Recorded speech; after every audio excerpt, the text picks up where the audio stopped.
The "it's always the right time" deal. Hey, want to go to Mickey D's for lunch? Ooh, let's go now. But it's not lunchtime yet. If we're going to McDonald's, it's always the right time. Yeah, it's hard to argue with that. There's a deal for every lunch hour at McDonald's. And there's a classic for every craving. Mix and match 2 for just $3.50, like a McChicken, a McDouble, or a hot and spicy McChicken. Price and participation may vary. Single item at regular price. Cannot be combined with any other offer.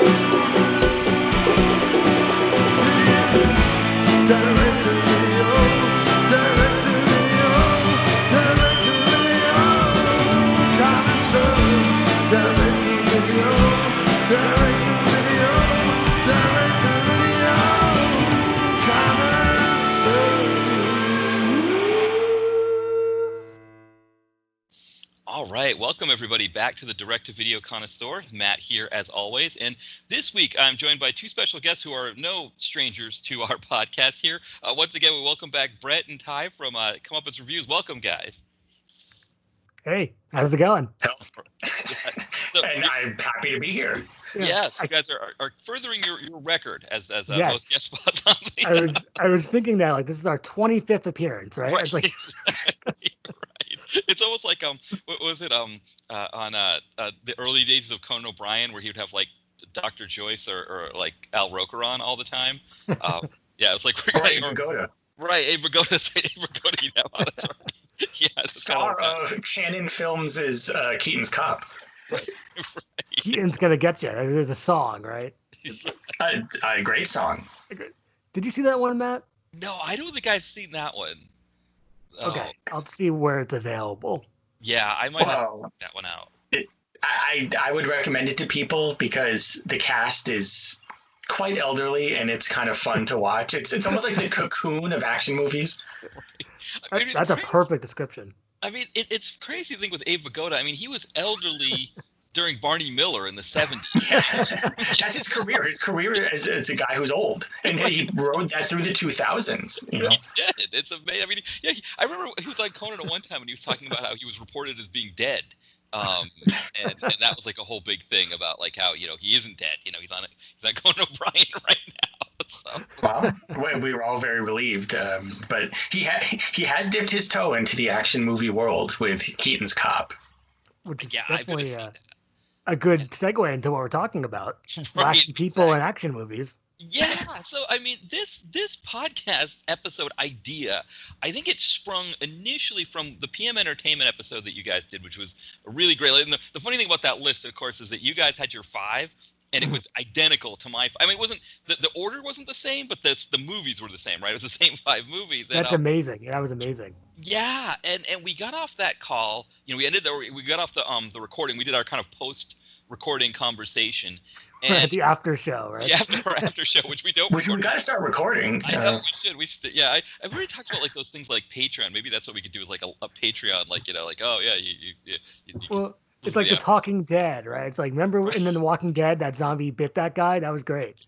Mm-hmm. It's like it's an hour of people talking about what they just watched. You just watched it. Yeah, and now you're exactly. Yeah, it's the same. Yeah, we could do the same thing, right? Like we just talked about that, and we're talking about it on the show. But in that post, I think it was you, Ty, who said, "Oh, we forgot to mention Skyscraper," you know, because I think we were talking about honorable mentions outside of the top 5, and so I was like, oh, you know, I had never even seen Skyscraper at that point. I needed to review it. So I reviewed it for the blog. And then, you know, friend of both of our sites, Richard Haas, commented on the Facebook post. He's like, you got to do a podcast about this. And so, you know, at that time, you guys were scheduled to come on and talk about Cynthia Rothrock. And I felt like the podcast had only done really kind of one Rothrock movie, and that was Mercenaries, which didn't really have her in it that much, and it wasn't really a standout film overall. So I felt like she needed her spotlight. So I wanted to keep going with that episode. I think it was worth it that we did a Rothrock featured episode. But then it was like, okay, well, the next time you guys come on, we got to fulfill Richard's request, and also I think we had talked about maybe doing it. But then I think in our post show when I was on with you guys with the Llamas one, for that post show, we were talking about, like, can we do a full episode on Skyscraper? Which, who knows, maybe we can, but we figured we'd add in To the Limit, just to. Yeah, might as well. Yeah, exactly, right. If you're talking about one, you might as well talk about the other. But another reason why it's really apt to have you guys on to talk about this is that on your podcast, you do a segment called Could Have Been a Contender. So I don't know if you guys wanted to tell people who aren't familiar with it, which if you're not, you should be. You should be listening to their podcast as well, so you should be familiar with this segment. But for people who aren't familiar, can you tell them what is that Could Have Been a Contender segment? During the 80s and 90s, a lot of people, entered the action film realm, and, then they deserve to be there, such as Richard Norton and J. Roberts Jr. and Eddie Albert, and all these people, tried their hand at it with varying degrees of success. However, there are lots of people that should have done that, but for whatever reason they didn't. And the classic example we always give is Fabio. Why was Fabio not in one of these action movies? It seems like a missed opportunity, but then other names came to the fore as well, such as Butterbean and who else? Ty. Well, I mean, do you want to get to the silly part? There's there's Joyce Brothers, there's Dr. Ruth. You're getting to the silly but that's way down the line once it got really silly. Oh, I mean, like actual good ones. Maybe let me think. Well, Bacula, we talked about that last week. Yeah. It's hard to remember now. Well, John Tesh was one that you guys brought up, which might be silly, but he's also a big guy. Like, he also could do it, So I think he's kind of athletic, too. Maybe he has, like, a beard stubble. I think we talked about this before. He has piano keys that are, like, nunchucks or something. Or throwing stars. Sorry. Right. Or, like, those little knives from Desperado that Danny Trejo had in Desperado. Like that. Yeah, I mean, like that. Right. Maybe. So there's a whole panoply of people that could have been in these action movies, and for whatever reason they didn't. So we took that segment to highlight those people, which is funny because originally it wasn't a segment; it was just an episode idea we had for the podcast. But a lot of people liked it, and they got a lot of good feedback. So we said, "Hey, there's always going to be more people," so we turned it into a segment. Well, we had a suggestion. It was Deion Sanders. That was a couple months ago now. But that would work. Most football players could pull it off. Yeah. Well, we had Bosworth, so why not Sanders? Jim Brown. OJ, of course. No comment, I guess. But so people have made the transition from football to acting. It's definitely happened. So that could work.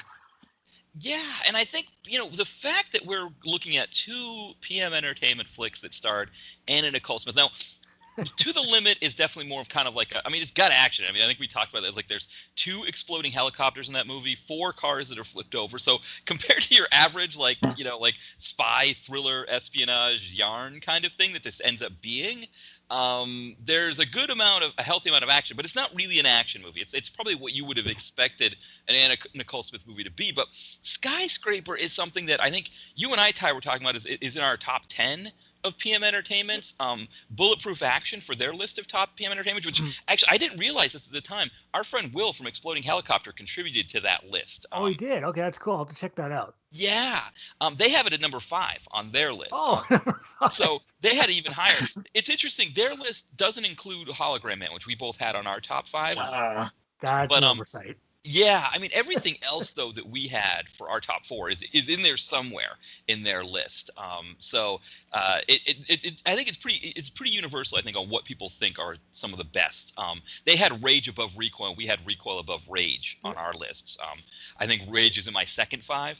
For PM. But it's interesting how these lists, people are pretty consistent about what they find. So the fact that you've got Anna Nicole Smith in top 10, top 5, whatever you want to say, PM Entertainment for a movie house that really killed it with action films. The fact that they could cast Anna Nicole Smith and make it work to that level, I think just, one shows you how great PM Entertainment was at doing that kind of thing, but also this idea that, somebody thinking it's crazy to have Fabio in an action lead, it's not that crazy when you consider you've got Anna Nicole Smith here doing it. I couldn't agree more, and there's a lot to say, but one thing that I should say, and I get why it's on people's top 10, top 5 list, because despite what you may think of the movie and despite what you might think of Anna Nicole Smith, there's some fantastic stunts in this movie. The stunt work is as good as just about any other PM movie. And the same thing with the blow-ups and the shooting. That's all there. It's present and accounted for. And yes, Anna Nicole Smith is there, and that's a bit odd. But if you just look at the movie as a stunt fest, it's very impressive still. Lots of high falls, which are like 4 or 5 people fall off a building, and like that's really good effect. And how they did that with the stunts. And they must have really felt that because they reused that footage on the LA Heat show. Oh yeah, do you ever watch that show, Matt? The LA Heat show? It's basically like the PM TV show. Yeah. I watched some episodes. Is it Steve Williams? Is that who is the star? Yeah, Steve Williams. Yeah. No, I can't think of the name of the show. Right. Not nuts. But I thought it was called LA Heat, no? No, the show he was on previously. Oh, previous to that? Yeah, I don't know. I could look that up while you guys are talking. 21 Jump Street. Right. 21 Jump Street, obviously. So, but yeah, they reuse footage from all the PM movies, so it's kind of funny. It's like that's skyscraper footage, that's riot footage, that's recoil. So just LA footage, like this footage, like this helicopter footage of like LA and like the buildings that these aerial shots. They reuse that a lot and across the TV show and the movie, because I figured, well, we got this great LA footage, let's just reuse that. Use that all the time. If you ever noticed that, also, like you always see those high shots of the buildings. Right. Yeah. Well, and also I think Steve Williams said that like PM had no idea how to make a TV show, and he said it was just like a mess from the beginning. Like they didn't know how to market it, because they were just used to making movies, and he was just like, and I think that like one of the screenwriters who did movies for PM, he wrote a script. They had him write a script, and they were like, oh, this is pretty good. You want to come on it as a regular writer? And he was getting paid less as a regular writer than he was for someone who just like did a one-off for them. So it's just classic PM. Like it's the whole thing. Well, it's 44 great episodes of Wolf Larson and Stephen Williams. Yes. And the other thing about the really noteworthy and impressive stunt work is that we were saying when we rewatched it, which it's funny because I never thought the words I watched Skyscraper and the word again would ever meet each other in my life. But they did, and we rewatched it. And today a lot of that would be CGI. It would be CGI bullets, CGI blow-ups, and God, they would probably be CGI high falls. But in this, it's all real, and it is very impressive to watch. Yeah. Now, getting into sort of the plot for anybody who hasn't seen it, which if you haven't seen it, the movie is available on Tubi and Amazon Prime. So it's nice. Yeah, okay, so you can get it different ways like that. But the plot is pretty much just Die Hard in a skyscraper with Anna Nicole Smith as a helicopter pilot who flies for a helicopter taxi service. Right. And she's Helicord. Right, exactly. Heliskort. Right. Which I wonder like how that worked, like with them getting I don't think they own their own helicopter, so if they had to like borrow a helicopter and paint it and promise to paint it back the regular color. We'll do it. Well, we promise we'll do it. Right. Yeah, exactly. But I mean that's the movie in a nutshell. But it's what PM does with it beyond that. And you were talking about it, Brett, like just some of these scenes. I mean, Ty and I were talking. I mean, first off, you've got beyond Anna Nicole Smith, you've got Malibu from American Gladiators in it, which I think any team entertainments that have him are a little bit better. But in the first scene that he's in, he sports the vest and pants, the three-piece suit, without the shirt underneath or the coat. He borrowed it from Llamas. Right, It's on a Llamas on that, with a vest and no shirt combo, and the hair flying in the breeze. Yes, and he's like firing an Uzi. And the great part is the great product placement of using a Bud dry truck to like smuggle them in to do this. I mean, I don't know about you guys. I think I want to say Bud Dry I think came out before any of us were old enough to be able to legally drink, and I think even before any of us were old enough to like be considering drinking. You know what I mean? Like, I think it was like, I think you are correct, Yeah, but I you're do correct, remember the yeah. commercials. So I still remember them, which is why ask why, try Bud Dry, and now we know why, because Malibu is going to pop out of the Bud Dry truck and shoot you. That's our dream. and I mean, those are parts of these movies that you just you can't recreate today unless you actually were going to take it, make the movie be set in the 90s and paint a truck with Bud Dry on it. But And who would even think that? I mean, maybe a Zima truck, but that's about it. exactly. I would like to see that. I think when I was watching Jersey Girl recently, I think there was a Zima ad in the bar that they're in at the end of the movie. So I think that's the one Zima a product placement I can remember in a film. Hello? Can you guys? Oh, sorry, you dropped out there for a minute. Oh, okay. Who dropped out? Me or Everybody, but everyone dropped out? Okay, Oh, but now okay. we're back. We're back. Okay. yeah, you're back. Okay, excellent. Well, then, I mean, what are your guys? I know we talked kind of about like kind of the big, I mean, what are some of your more memorable moments from that movie? I mean, we just talked about kind of the Bud Dry truck in Malibu. Well, the number one Well, thing for is her me, name. Bud Dry, definitely. Yeah. But Ty, go ahead. Oh no, her name, Carrie Yeah, Wink. Carrie Wink. And let's not forget about her husband, Gordy Wink. Yeah, not a lot is talked about Gordy Wink. I guess we're all just supposed to think that's a normal name that someone might have. Well, Yeah. Gordy, he was that pig, right? He was like Babe's brother or He was a something. competitor to Babe, I think. Oh, okay, it was a competitor, not his brother. But, I'm not really sure of the family lineage of that, but I feel like when Gordy came on the scene, it was more to say, hey, there's another pig movie. it's that you kind of can like watch, kids. it's kind of like how Bingo is not the brother of Beethoven; he's just another dog, right? So, Yeah, same thing with Fluke and.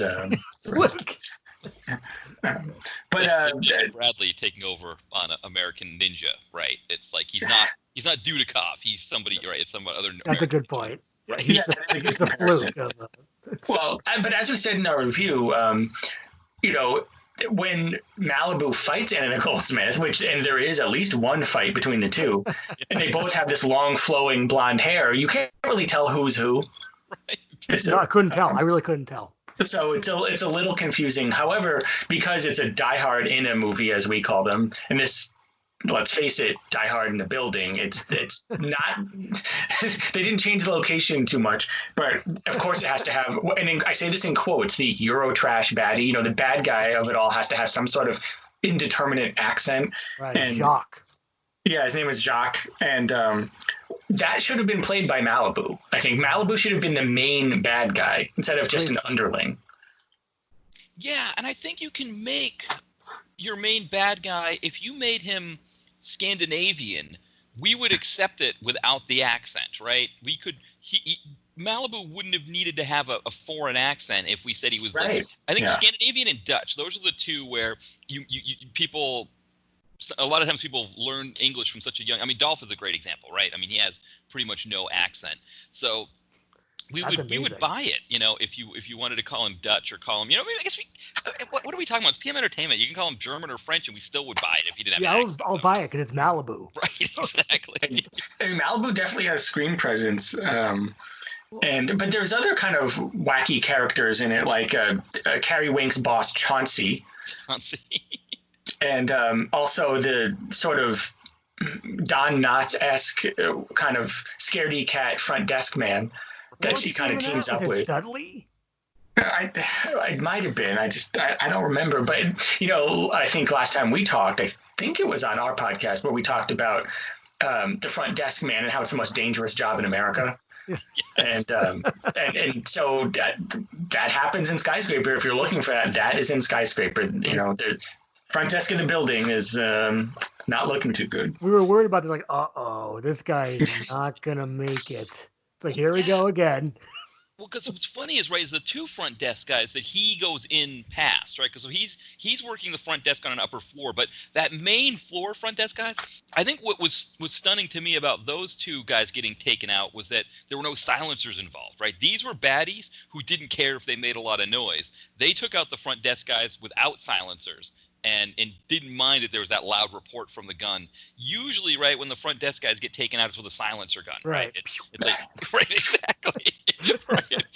And so this shows you how reckless these baddies are. And I mean, you've got Malibu wearing what is probably a woman's shirt, right? I mean, it's got the zipper along the front that is meant to be unzipped to show off cleavage, I think. So he's showing off his man cleavage with this shirt. This is after, again, we talked about him wearing a three-piece suit with the vest and no shirt underneath that part. And then the other baddie, the one who tries to or I guess he does in a way, sexually assault Anna Nicole Smith, and she gets him back for it really well. He's wearing like a tight black shirt and leather pants. Yeah, the leather pants. It was very definitely stood out. Like, this is a ridiculous outfit. Yeah, I mean, it was like they just kind of went for it. Like, you know, these are just people that it's like they just went to like the local like club, you know, clothing store, you know, or like I don't want to say Hot Topic, right? Yeah. I mean, I don't want to like something maybe a little fancier than Hot Topic, but you know, I don't know, some kind of fetish store or something like that. And they're just like, yeah, you guys just have at it, you know, just don't go to anything too crazy. And then here's Malibu like, oh, dude, this is sick. I can zip up the front. I mean, this is fantastic. I would love to see the behind the scenes of that, the costume fitting for Malibu. Yes. Now that reminds me. So Simon Miller from Explosive Action sent a link to a YouTube video that has outtakes from this movie that really shows the struggle that the filmmakers had in getting Anna Nicole Smith scenes done. It was one of the things we kind of realize in that is that she's a helicopter pilot because she's got her headphones on and they can read her lines to her. It's really at least what it seems like in the movie. I mean, it is for anybody who hasn't seen this, you should go on YouTube and look up Skyscraper, outtakes. And of course, you got to sift through the Dwayne "The Rock" Johnson movie of the same title, which isn't as good. I haven't seen it yet, so I shouldn't say that. But I can't imagine. I did see it. Yeah, I did see the Rock one. It wasn't that bad. Okay. I mean, it's perfect watch for what we're in now, quarantine. Yeah. But if it's okay, perfect. Well, yeah, I mean, this movie, it was harder than we realized. I mean, you know, you got the scenes where you know, we talked about how her boyfriend's name was Gordy, or her husband's name was Gordy, and those scenes where she's like whiningly saying like, "Oh, Gordy," you know, and yeah, and you know, when you watch the outtakes, you realize like they edited those to make those work. Like, she had trouble just even saying Gordy in a whiny voice. It is absolutely amazing. I mean, I remember when I wrote my review, I'm like, I'm not going to hit the low-hanging fruit of making fun of Anna Nicole Smith's acting. And it's not so much making fun of it. When you see the outtakes, you're not really making fun of it. You're seeing the reality of it. That this is, you know, it could have been a contender segment. It shows you that it is possible to get just about any person across the finish line, if you have the right surroundings, if you have the right apparatus. You know, it's a great point. Yeah, it's not inconceivable because, you know, you compare those outtakes to the finished product, and it's like, man, like this movie works. It works unironically. Yes, there's the ironic elements that we're joking about here, but as you guys talked about, as an action movie, it still works. Well, exactly, and that's just the acting part, because there are some fight scenes and she does some Anna Nicole Smith foo, and they probably had to teach her that, you know. I would like to see that too. It's on the outtakes. I don't remember. I mean, there's that scene. You know the scene where Malibu is shooting at her and she dives over a cubicle partition? Yes, I remember that. The way that they edit that in the movie compared to what it looks like when you see in the outtakes, I mean, in the outtakes, it just looks like some comedic pratfall of somebody just like falling over the top of this cubicle thing. But in the movie, they shoot it they have it in slow motion, and she kind of just is just making it over, and they cut it just before it looks goofy. I mean, you know, Beverly Hills 90210, when Ray throws Donna down the stairs, which is supposed to be a very serious scene, but just looks hilarious with the way she does the fall down the stairs. They could have learned something from the way PM Entertainment shot that scene. In a way, it's almost genius when you think about it, like the way that they were able to make this work. That you know, there's scenes with that you know, the Don Knotts guy you were talking about, that you know, goofy security guy, when you watch the scenes with the two of them together, I mean, he's acting, right? He's Yes, I legitimately noticed acting. that. Yeah. Yes, and she, like, the outtakes, it's amazing how he stays in character the whole time and is making sure he's in character while she's just flubbing her lines. She's not able to do it. And the whole crew is everybody in the film is just propping her up to get this movie across. It is amazing. I mean, again, I said I wasn't going to make fun of her acting, and I'm not really doing that so much as, like, the reality's there when you watch the outtakes, that it was a struggle for them to get this made. I'm happy they're online. Yeah, I mean, Nice to see. So go ahead. Brett. Yeah, I was gonna say, if you invited us on here for us to make fun of her acting ability, I'm not taking the bait. I am not going to do it, guys. I am not going to do it because it's just it's like you said, low hanging fruit. It's low hanging fruit, and there are things to like about this if you are an action movie fan. And on our site when we reviewed it, there's I think it's in the UK, the UK DVDs, because they probably had trouble finding quotes from critics that were very positive. And one of them, it says something to the effect of, oh yeah, I'm looking at it now. Lads won't be disappointed. So I think you know why. Right, because that's the other aspect of this film that's a little bit odd, and it wasn't necessarily something I felt like they needed to do, but they do splice in two like Skinamax-esque sex scenes between actually they're both between Anna Nicole Smith and the Gordy, Steinmetz as the actor. So there's two of those scenes that they felt like they were, like, grafted in to the PM Entertainment paradigm, and it almost felt like they were saying, like, well, if we've got Anna Nicole Smith in this movie, we have to do this. Yeah, that's absolutely what it felt like. Because it's a little shoehorned. Yeah. If someone rents this at a video store in 1996. This is what they're going to be expecting. We can't cheat them on this. And to their credit, they didn't. However, the Anna Nicole Smith nudity it's, as we said in our review, it's a bit more freakish than hot, Yeah, I think PM Entertainment, if there's one thing, is that they do action really well. I think maybe they needed to bring in, like, a Skinamax second unit director or something to because you're right about that. Like, they made the scenes with Anna Nicole Smith, the action scenes, flattering for her by editing things the right way, putting things in slow motion, bringing in stunt doubles at the right time. But they didn't. You're right. I think they didn't do her any favors with the Skinamax scenes. I mean, they were definitely, like, PM Entertainment trying to do Skinamax. Yeah, exactly work, and then the way they shoehorned it in, like, oh yeah, there's a flashback. Here comes Skinamax. Yeah. A flashback during the scene where she's, like, beating up Malibu. It's like it's almost like they realized the Die Hard in a Building plot wasn't enough to sustain the running time, so they kind of maybe added a couple other things. Yeah, I mean, and then of course there's the scene where she's sexually assaulted by the leather pants guy. Yeah. and I think that's another scene. It was like almost like another excuse for them to get her boobs in the film, but because it's done in the realm of this guy. I mean, the guy, he has her at gunpoint and he's assaulting her. It's not like she's saying, like, oh, check out my boobs and trying to get away. He's doing this at gunpoint, and of course she's able to find a letter opener, stab him, and then this scene, I believe, is on the internet. This is kind of like one of the more iconic scenes in the film, is that she shoots him through the glass window, and he goes falling out through the glass window, which was great. But great stunt. I don't know, that was kind of like, it was like, okay, they're showing her boobs, like they're trying to get her boobs in the film again. But the scene was like, so, I mean, the way they did it was sauteed in wrong sauce for me. It was like, there's nothing sexy about that. That's like just kind of like,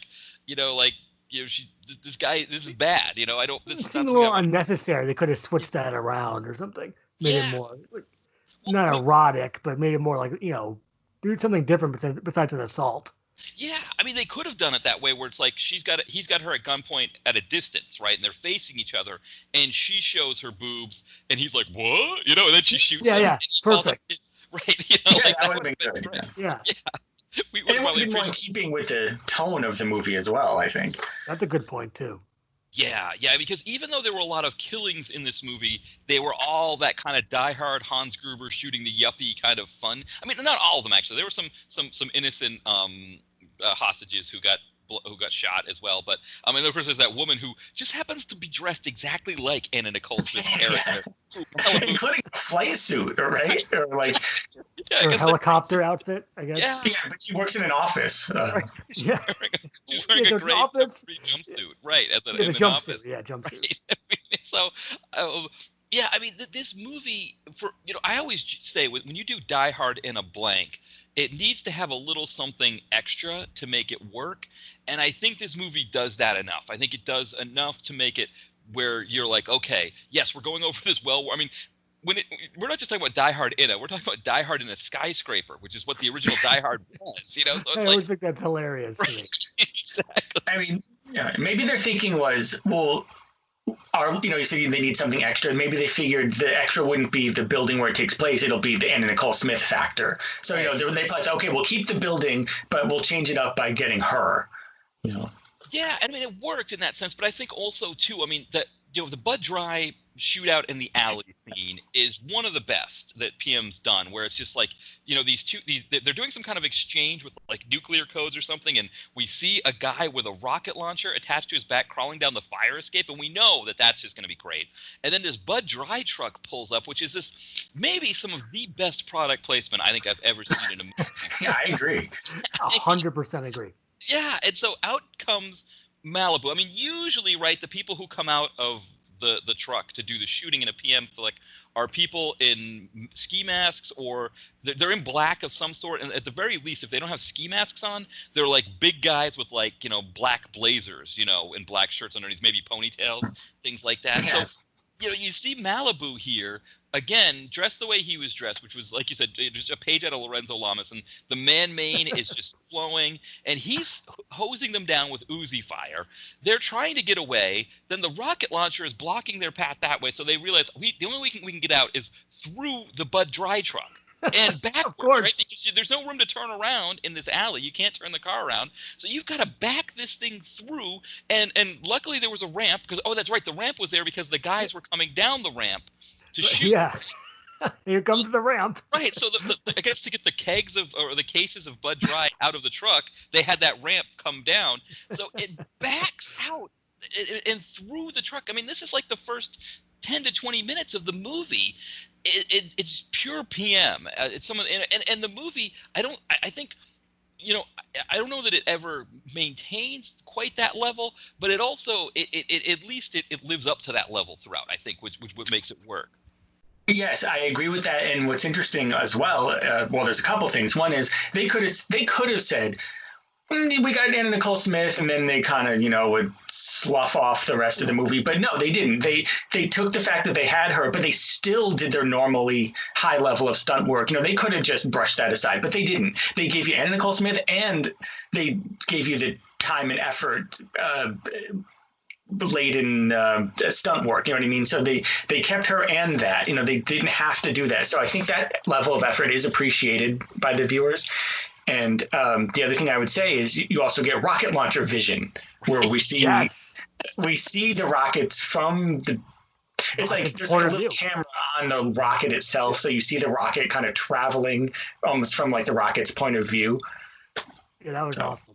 That was so great. Like, and they do it a couple times, like they do it multiple times. Yeah, I have to. It's awesome. Right, and I mean, they show that car that gets blown up because there's like these two black, like old, kind of like, you're kind of what I don't know what those big boats of cars that they had kind of more in the 80s, but they had two of these black cars, and the one in the front gets blown up multiple times, and it's interesting because you lose perspective sometimes of the way they show the explosion because the other car is right behind it, but a lot of times when they show the explosion, we just see the one car, so we don't realize how close the other one is in comparison. It's like, what a classic trick, right, that PM Entertainment does is they use a lot of edits, not in that kind of like quick edit Matthew Damon fight scene kind of way. Matthew Damon, I like that. Right, yeah, exactly. Yes. But you know what I mean? Like it's like a more of like a just like giving this explosion at different angles to make it look like you're seeing something new when you're probably seeing the same thing, which, to be honest, with PM's budget, I'm okay with them not blowing up too much, with the dangers involved with that. So if it's if you got to give me the same explosion in a few different angles, I'm okay with it. But yeah, I mean, when we look at our lists of our top PM entertainment movies, I mean, we've got a C. Thomas Howell one right near the top, right? I mean, I think you had it as number 1, and I think I have it as number Sweeper. 2. Yeah. Right, the Sweeper. Sweeper, and then you've got an Anna Nicole Smith film that's also in the top 10. I mean, I think it's a testament to what PM did as a film house in the 90s, that two people that, I mean, C. Thomas Howell, yes, he does a lot of stuff, and it's probably not as unbelievable, but it's unbelievable enough, right? You'd think that, he's shooting at people with his House of Pain hat at the mall. Yes. Yes. I mean, it screams awesome 90s, It's awesome, and there's a Virtuosity poster in the background. Yes. And it's like, this is the best movie of all time. That's what I was thinking when I was watching it. Yeah, I mean, it's amazing. Like, and I think this movie is just, again, it's just testament to, and again, because Bulletproof Action had this, and it also had Sweeper. I think they had Sweeper at number 3 on their list. So that's a good spot. Yeah, I mean, it's universally accepted that they got hits out of these movies, that from people that you would not expect to think of. You're thinking of big action, right? You're thinking of, for PM Entertainment, you're thinking Daniels, Wilson, Rothrock, your big heavy hitter names. Yeah, and you're not expecting. And so the fact that they made it with these movies, I think is just amazing. And I think like you were saying, Brett, like, it's not really about watching this to make fun of Anna Nicole Smith. You could watch this, I don't want to say unironically, because I think there is still a little bit of an irony that comes with watching. Yeah, I think that would be tough to do. But because you can't really help but laugh when some of her line readings. Right. Yes. Yeah. Well, I mean, the Gordy thing. I mean, first off, her boyfriend, he's supposed to be this cop guy. He looks like an MTV VJ from the 80s. Who, like, they just brought him after just got done interviewing Johnny Hates Jazz or Frankie Goes to Hollywood or something, between videos, and now here he is hanging, as a cop, as Carrie Wink's husband, and he's like the other person, right? The other fly in the ointment for the baddies. And so he's not really, like, usually you'd think in a movie like this you would pair her with somebody like, I don't know if you'd say Jack Scalia, but maybe, I guess it would have seemed Scalia, or maybe I thought he looked like a kind of a Michael Norrie type. Which they do use for To the Limit. They use Michael Norrie, and maybe that's what it was. Maybe Michael Norrie wasn't available, so they grabbed this guy and thought, can't get Norrie, get me Steinmetz. That was probably said, but someone should interview him. I would love to know what it was like to be in this movie with her and act with her and do these, nudity scenes with her. I think it would be really interesting if someone could track down Mr. Steinmetz and talk to him. Yeah, I would imagine. He probably. I mean, yes. He'd probably come into it thinking that we were going to do a Hatchet piece, and so we'd have to kind of sell him on the fact that that's not what we're doing. That we're really just more like curious about how it works. I mean, Art Camacho worked on this one. I don't know how much work he did on it, but I know he's listed there. I think he's one of the stunt people, or something like that. So I mean, he's your kind of your classic PM person who's kind of in everything almost. I don't think he was in To the Limit, which was interesting. So it's like, I think when you look at PM, it's what Mark Camacho didn't do is probably the smaller number, right? Versus like what he was involved in. But he probably go ahead. Oh, I was just gonna say he probably was at the moment with that woman in a blonde wig who wasn't Anna Nicole Smith. That was probably like Art Camacho in a wig, kind of like I'm gonna get you, sucker. If you remember that scene with the guy, like this, it's like they shoot it in a way where it's like a really obvious stunt person, and it's like this big black guy in a dress, and it's, I don't know. You have to watch the movie, but anyway. Yeah, well, what that also reminds me of is in Flashdance when Jennifer Beals does her like audition dance at the end and she does the breakdancing moves. They got one of the breakdancers from earlier in the film to do it, and he refused to shave his mustache off. So if you watch it really closely, I gotta rewatch that. You can see they tried to get it out, or they tried to put makeup on it or something like that, but you can see scenes of someone who's supposed to be Jennifer Beals with a mustache. So yeah, you can see Art Camacho with his mustache at that time. I can't remember. Well, it's like Fred in Time to Make the Donuts. Those Dunkin' Donuts commercials where he's trying to get the donuts, and he wouldn't shave his mustache, but I think that was part of the joke. So he would just put his finger just across his top lip in this very unnatural manner when he was dressed up like a woman. We were just talking about that last night. That's just a weird coincidence. We were just talking about that, Brett. That's right. Yeah, because really? I didn't know that. Yeah, we somehow we were talking about the Dunkin' Donuts. Yeah, it just came up. Yeah, the Dunkin' Donuts guy. Yeah, that's a good point. Yeah, our Camacho. Fred, come on, everyone knows his name is Fred. I'm just kidding. It would be played by Nicolas Cage. It would be Dunkin' Donuts Productions presents. Right. Time to make the donuts. Time to And that's like his code word for when his crew of shooters comes out and starts mowing everybody down. Oh, okay, I can see that. That would be amazing. See, I mean, there are so many things that they didn't do in PM. It's funny.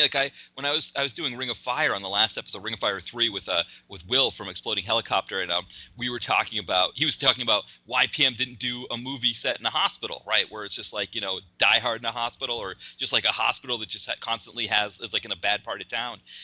You can flip the ambulance over. You can do all of that stuff. Oh, there's a lot you could do.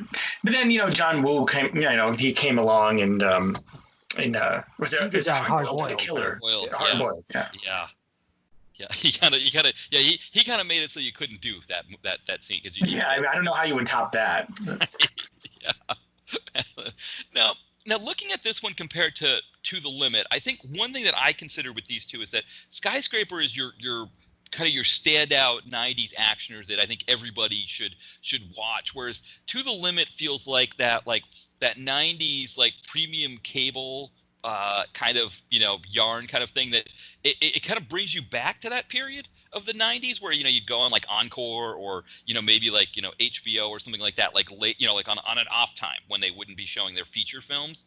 And here's this Anna Nicole Smith thing with Joey Travolta and Branscombe Richmond, and and you're kind of watching it passively, maybe you're doing something else while it's on, or that'd be probably in college I would have been working on a paper or something while that's on or something.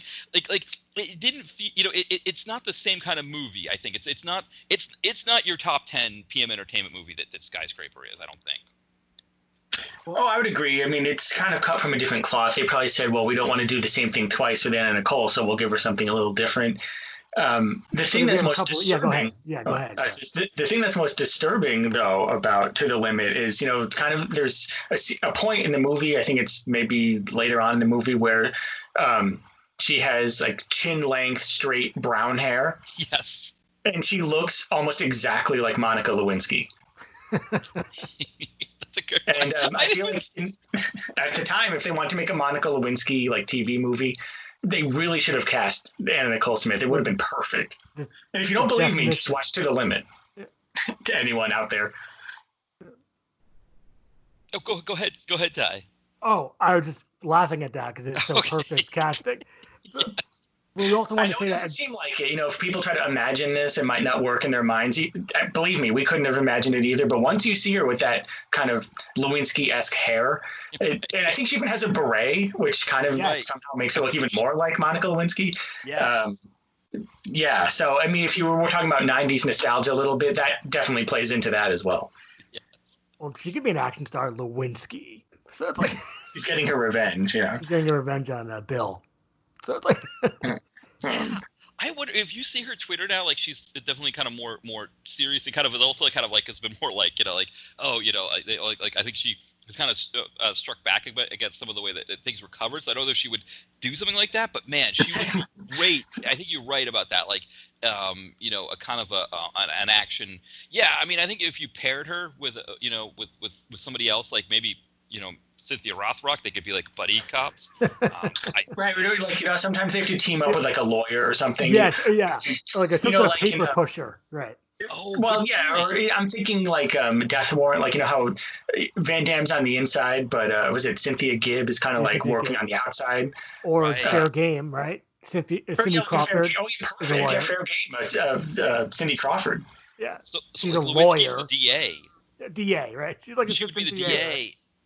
Oh, and Rothrock doesn't really have to do any heavy action or shooting, but she'd be involved in it, Yeah, this is working. I think this could be, with Rothrock as your veteran cop, who's cop on the edge kind of thing. She's seen it all. Yeah, and here's Lewinsky, who's just got the job as DA. I know she's probably she's older in the sense that she could have been DA for longer, but this is kind of the idea is that maybe the current the DA before she was assistant DA and she's been promoted and she has to prove herself, and Rothrock is doesn't trust her to start with, And so maybe that's what it is. The previous DA was busted for corruption, right? It was corruption that went all the way to the top. Of course. Right. So it never goes to the middle, Right. No. It never stops there. No. Yeah. It always goes all the way to the top. There's always the cop on the end. And maybe we could even throw in one of your cliches. It could be in an election year. Yeah. So. Yeah, an election year. Yeah, it's all there. Yeah, it'd be perfect. Love it.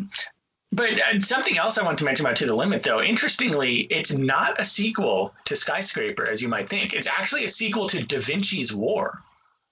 Right, because Joey Travolta is playing Da Vinci again.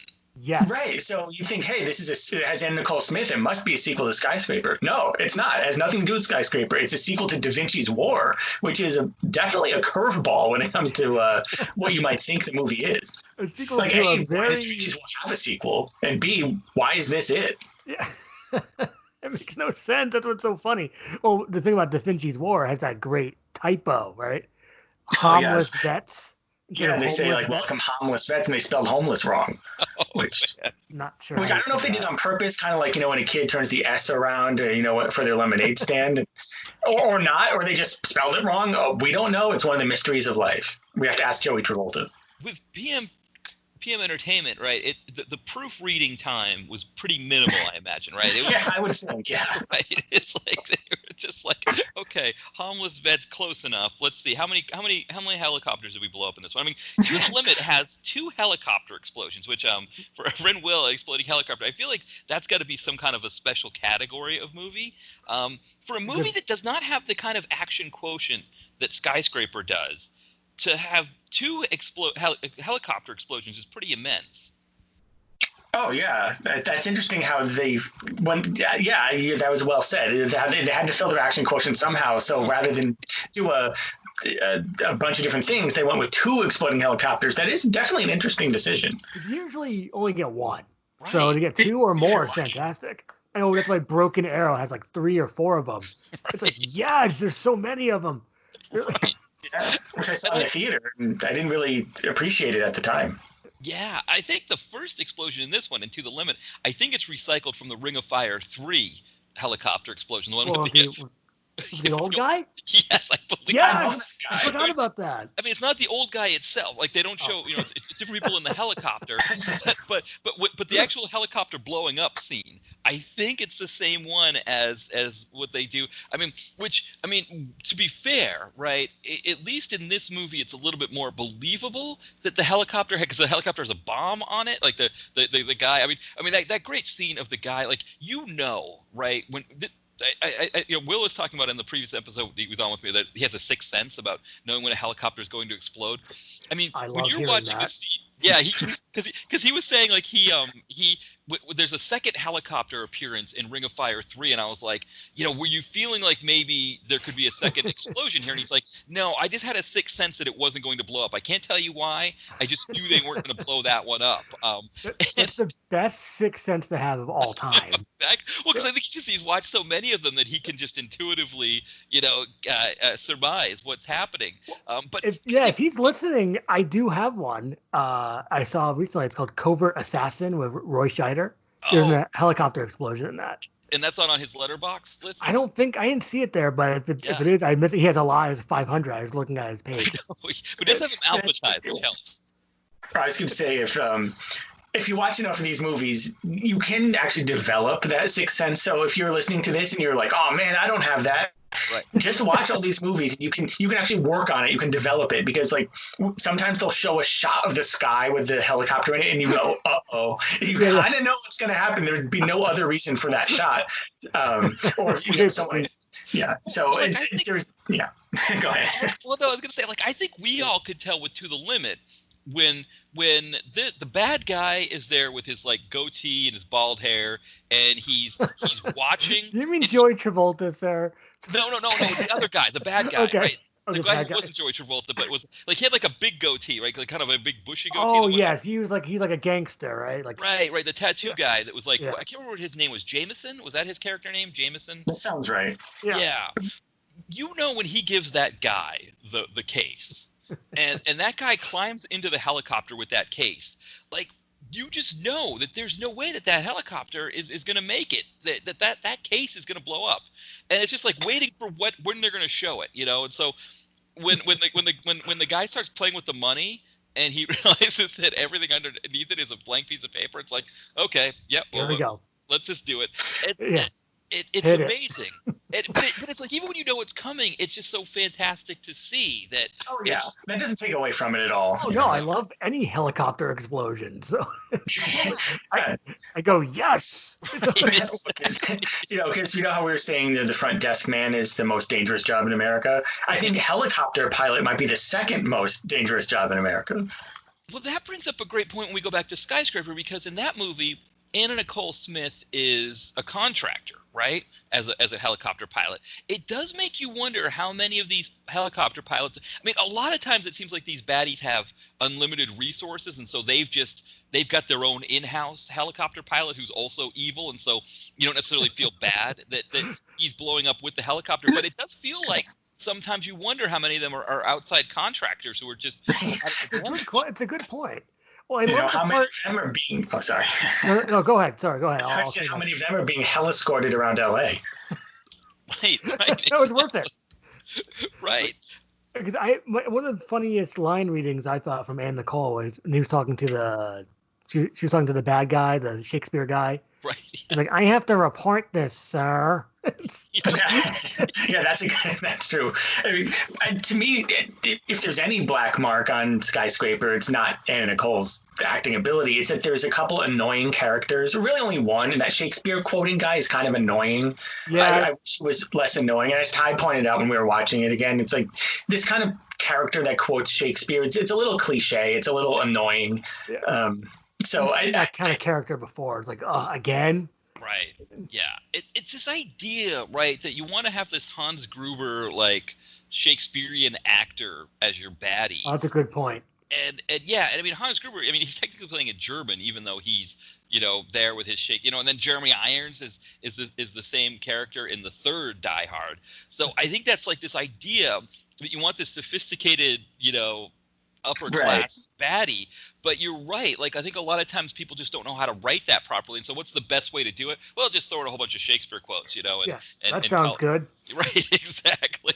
Right. Yeah, and they're not even necessarily appropriate to what's going on. He's just sort of like quoting almost like just random Shakespeare quotes, just trying to sound erudite, and it's just. I don't know. It didn't really work. I mean, because he had a vest that was kind of an eyesore, and it was just the whole character. Just, I don't think it was a little on the annoying side. I mean, we can probably not pull off that vest though. Right. Only the vest with no shirt. Only Malibu can do that. Also. Well, that was his problem. He was wearing a shirt under the vest, like a sucker. Yeah, exactly. And I mean, I think with To the Limit, I think that's what To the Limit misses a lot. I mean, To the Limit, just to kind of give people an idea of the synopsis, and it is kind of a convoluted plot, but the idea is that Joey Travolta's character, like you said, reprising his role from Da Vinci's War, he's getting married, and then the CIA guy, I don't know if this guy Jameson's actually in the CIA or if he's like some kind of Black Ops aspect of it, I don't know, whatever it is, but he tries to kill, I don't know if he's trying to kill Michael Nouri and he ends up killing his Da Vinci's or Travolta's fiance. I can't remember exactly how it worked, but anyway, the area is like sprayed with gunfire from this wedding ends up turning into a massacre, PM Entertainment style, and Anna Nicole Smith's character is like an operative who was like, I think maybe she was dating Michael Nouri, who was I think the target of this stuff. Michael Nouri has a CD-ROM, which is a little bit more advanced, right? This isn't a 3.5 floppy drive that has the information like in Ring of Fire 3. This is a CD-ROM drive that has the information. But if this information gets out, this bad guy Jameson is going down along with a lot of very powerful people, because this whole thing does go all the way to the top. So it's that bad. But Joey Travolta gets shot up pretty bad, and then he's recovering, and while he's recovering in Las Vegas, Anna Nicole Smith, who's on the lam from Jameson's people, she finds him, and then it's one of those things like we don't know who we can trust, right? We don't know, and there's mob people involved that were Da Vinci's family that are in the mob, and they're making jokes about eating pasta and all kinds of other Italian stereotypes. And of course, it's just one of those things where it's like, okay, the whole thing's just going to end on Hoover Dam, and we don't know who we can trust. I think the Neon Graveyard makes an appearance as well, though. Oh, I forgot about totally that. forgot about that. Well, no, it makes a mention. There's a mention of the neon graveyard, but we don't get there, I think, is what it is. Oh, that's probably only why. Llamas, Llamas fought there, So. Right. Maybe we can't use the footage because there's just too much llamas in there to be able to reuse it for this film. So Final Impact is the name. Yeah, they couldn't reuse the footage because there's a very conspicuous man with a vest and no shirt and a ponytail in every shot. Who is that man? He looks a lot like a certain Lorenzo. Well, they didn't stop the tie. What's the movie where they dressed up Treat Williams in the bomber jacket from Last Action? Gale Force. Gale Force, oh yes. Yeah, they look just like Arnold Schwarzenegger. Yeah. They gave him a red shirt and a brown bomber jacket to match the footage. And it's absolutely amazing. Yeah, I mean, it's. I think that's the thing. I think this film does that with its action sequences. I think I'm trying to think if that scene where. So with the two helicopter explosions, the second one, Anna Nicole Smith's character is like escaping Jameson's men, and she literally drives her car through the. Can you say literally if it's what happens in the movie but isn't what happened in real life? Does that fit with literally? Yeah, for it. I mean, in the movie, like the car literally goes. The helicopter is parked on the ground, and she literally drives through it. A huge explosion ensues. Her car comes out the other side with just some flames kind of, adorning it. But really is none the worse for wear. But the helicopter itself blows up. I feel like that had to have been used in another PM film. And I don't know which one it would have been, but doesn't that seem like that's something that would have happened in another one? I could totally see that. Maybe it was taken from a different movie. I mean, maybe I can. Or maybe this was the original, then they used it in another movie. That's also possible. That could be too. I mean, there were 4 cars that were flipped over in this, which even for PM standards, that's a pretty high number. They usually they get at least one in, right? One helicopter explosion, one flipped car in a film. But the 2 helicopter explosions and 4 flipped cars, and that should be enough to really make it work. But I mean, there's just these big scenes with Joey Travolta and the guy who played Jesse's dad on Full House, and then this other guy who played Richie Aprile in Sopranos. I can't remember his character name either, but they just have these big long talks about the old neighborhood and remember when you did this and remember when he did that and it's like I don't care about any of this. Like just flip another car and. I know. Well, that's where the Da Vinci's War aspect comes in. Okay. Yeah. Yeah, that is very Da Vinci's War-esque, and maybe they're trying to give it some sort of continuity. But that also is kind of like, is it a PM movie, or is it AIP, or Born American, or American Born? I think it was a PM movie, American Born, yeah, because we see the trailers for it on the PM DVDs. Right. And that's all about sort of like the old Italian neighborhoods and such, and. So that sort of material was no stranger to PM and Joseph Travolta. but it did bog the movie down a bit, unfortunately. I mean, you get some great stuff here. You get some interesting things, but yeah, it doesn't have the kind of wall to wall. No, it drags a lot. Yeah, and. For PM, that doesn't really happen a lot, and it is strange to think that a movie that had the action quotient this had still dragged. Like that I guess it just showed you. I mean, there's that scene in the hospital where Joey Travolta's recovering in the hospital, and Jesse's dad and Richie Aprile, they come in. I can't think of his name, so I just call him Jesse's dad. Yeah, it makes sense. Yeah, but they come in and they're just like talking about, oh, you got to get yourself better. We're gonna get you some pasta fazola, and then they show shots of Branscombe Richmond, who's his buddy and is there helping. They're kind of like keeping an eye on him, and he's like smiling, like, oh, what a touching scene. And it's like, okay, let's just get the person dressed up like a nurse in to try to kill him. Let's just get to that scene because that's the one we need. That's the important one. And actually, Branscombe Richmond is killed in that scene, I believe, right when the nurse comes in to assassinate the woman dressed. Yeah, he probably had to go back to the set of Renegade. Right. Well, no, but then he's back later in the film when they have the big shootout in Vegas. He's dead. Right, he was dead, but then he's there shooting people, and Joey Travolta's like, hey, thanks for coming to help out here. Like, hey, thanks for coming back from the dead to help us out with this shootout here. Branscombe passed away. Right, he gets stabbed in the throat with the needle that had the stuff in it that was supposed to kill Joey Travolta. I mean, it seemed like he was like, unless he survived it, maybe, Maybe there was a Renegade episode. Wasn't there a Renegade episode because his character was Native American where he did like some kind of like Native American ritual to. Sounds familiar. I mean, Yeah. they did that Native American stuff, of course, on Walker, Texas Ranger a lot. Right. So it's like Yeah. Floyd, Red Crow, Waterman. Right. If you remember the opening to the show. Right, exactly. So maybe that's what happened was that, maybe it was edited out of the film, but there was like something that like that. Well, no, because Branscombe Richmond, just because he was a Native American character on Renegade, I just think that he's always a Native American character in all the movies he plays. I feel like he's Bobby Six Killer and everything, when actually he's not. So there's no reason why he came back from the dead. Like there was no reason, but there he is. It's there. He's there. It's the magic of Branscombe. Yeah, I mean, the other thing about Branscombe Richmond in this film is that, I don't know about you guys, but it seems like in PM Entertainment films, he's usually playing a bad guy or a heavy of some sort. So I was waiting to see if he was the guy that was going to try to kill Joey Travolta in the hospital bed. I was waiting for him to turn, and it never happened. Well, and now I do have a question, and you don't have to answer it if you think this would get too spoilery.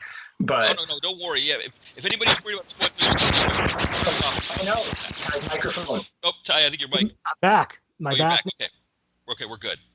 All right, here I'll just start that again, and you can take that whole part out. All right, here we go. There we go. Now, if this is too spoilery, you don't have to answer it, but I do have a question, and then maybe this would be more for the listeners as well. But what does To the Limit have in common with Hellraiser 3? Oh, that's a good question. I don't know. I might know the answer, but you can hit it, Brett. Well, you can cut this out, or you can bleep this, but just spoiler alert possibly ahead. Maybe not even, but just in case. That in both movies, people get killed by being impaled in their head with a CD. Okay, yeah. Yeah, I mean, definitely, for a spoiler alert idea, like, I guess if people are worried about, we won't say when it happens in the film, but yeah, it was that was also one of the more PM aspects of the film. Is that was one of the better aspects for sure. Yeah, and I guess that's probably why they decided to go with the CD-ROM instead of the 3.5 floppy drive, because you can't really do that with the 3.5. Hey, you can't like throw it into someone's head. I mean, imagine the force you would have to like throw a CD and have it be like impaled like mostly through your forehead. I mean, you'd have to have some sort of hydraulic way of doing that. I don't know if the human arm can do that, but that's part of the magic of Anna Nicole, I suppose. Well, if you had a floppy disk, maybe you can punch through the hole into the guy's face. It's like, I don't know. The hole's pretty small. Come on. Well, it's a super punch, I guess. Well, if you do a 5 1/4, right? The bigger 5 1/4 one, maybe you could, right? Like Sure. or yeah, you could just chuck a VHS tape at their head. I mean, there's a lot of things you can do. You could probably hurt someone with a VHS tape if you think about it. Especially those older ones when they were made better. Yeah. You just crack someone over the head with one, it would break. Now, didn't somebody get impaled with a CD in I Come in Peace? Yes, that's the name. Yes. By Mr. Hughes. Right, but he was able to propel it with his alien. Right. Those alien powers. His alien power, right? So that's a little different. Yeah, and I guess Hellraiser, right? You'd have Hellraiser powers too, right? He would have. Yeah, I suppose you would. But just To the Limit, there's Anna Nicole powers. Right. The best kind of powers. I mean, maybe that was the third movie from the Da Vinci trilogy that we didn't get, which was that Anna Nicole Smith's character was created in a lab, right, with special abilities that we didn't know about. Like, it turns out she's like another her skin is like that plastic stuff that Evan Laurie had from Hologram Man, and that actually she's. Right? I would like to see that. I mean, Good match. She could maybe play a robot. Yeah, that's what it is, the T-Force robot, right? She's T-Force one of the too, yeah. Right, she was the prototype. She was the one before they sold the technology to Aaron Gray and all of them. Yeah, that works. I was thinking, because in Hologram Man, Slash Gallagher has, I don't know if it's like his girlfriend or his wife, or he has some sort of female companion. Anna Nicole Smith would be a perfect match for Slash Gallagher. Yeah, that was a pairing that we never got that we could have really used with PM. I mean, I don't know what the deal was, why they only did 2 films with her. I mean, I guess maybe it was like the contract or something where she was – I mean, I think because I feel like – I don't know if she was already doing the Guess ads at that time and then she fell off and did these, or – I mean, it might have been too that she got the the inheritance money from the billionaire that she would marry who died. Nice. And she didn't need, right, she didn't need to do movies. I don't know why they stopped, or maybe it was just that To the Limit was considered so bad. It just was it didn't work or whatever. I mean, I feel like I don't understand how it wouldn't have worked in the sense that I would think like an HBO or a Cinemax, Encore or whatever would have bought that up in a heartbeat to fill time. I mean, maybe it was her decision. Maybe she was like, this whole acting thing, it's not for me. Right. I should move on to something else. Because, I mean, when was her reality show? That was a lot later. That was later. It was like 10 years or more, maybe a little less than that, but a while later. Yeah. They don't mention Skyscraper or To the Limit on the show, by the way. But they do mention on the Anna Nicole movie, there's 2 TV movies. Right. One of them has Willa Ford from like 2006, 2007. Nice. And one of them has Agnes Bruckner as Anna Nicole. And in that one, they mention Skyscraper. There's like some sort of producer. It's like, we want you in a movie called Skyscraper. It's like Die Hard in a Skyscraper. And then Anna Nicole says, oh, great. And also there's that episode of Law and Order CI where Christy Swanson plays the Anna Nicole Smith type. Yes. Yeah. I wish we could have gotten a third movie, but 2 movies of Anna Nicole is pretty good. Yeah, well, especially considering. Yeah. No, sorry. There's 2 OJ movies, so why wouldn't there be 2 Anna movies? Right. Yeah. Are there 2 PM OJ? Because I know CIA Alexa was PM. Did he do another one with PM? Oh, well, I was thinking. You meant the TV crime. Movie. Right. The TV movies, but the OJ TV movies. OJ TV. I see what you're saying. I think we were okay. That makes sense. Because I was gonna say, I mean, OJ was with PM as well because he did the first CIA codename Alexa. Yes, and he could have teamed up with her. I think she was his type. If I'm not mistaken, in CIA 1, I don't think he passed away. He could have been in the sequel, but I think he had some trouble when that was being made. He had some legal trouble. I think the film was shot. He had a couple little problems in life. But I don't remember what it was, but there was some legal trouble from what I heard. Exactly. Something happened there. Something over to Bronco and a murder. So Al Cowlings, he could be an action star. Yeah, he could have been. Cowlings, yeah. Just to tie this back to the reality show is that little boy who was on that tricycle that's her son in real life. Yeah, it is. That was great. Yeah, he was a really good actor. He could have been in more movies. Right. Yes, and it was kind of funny seeing her act opposite him because she was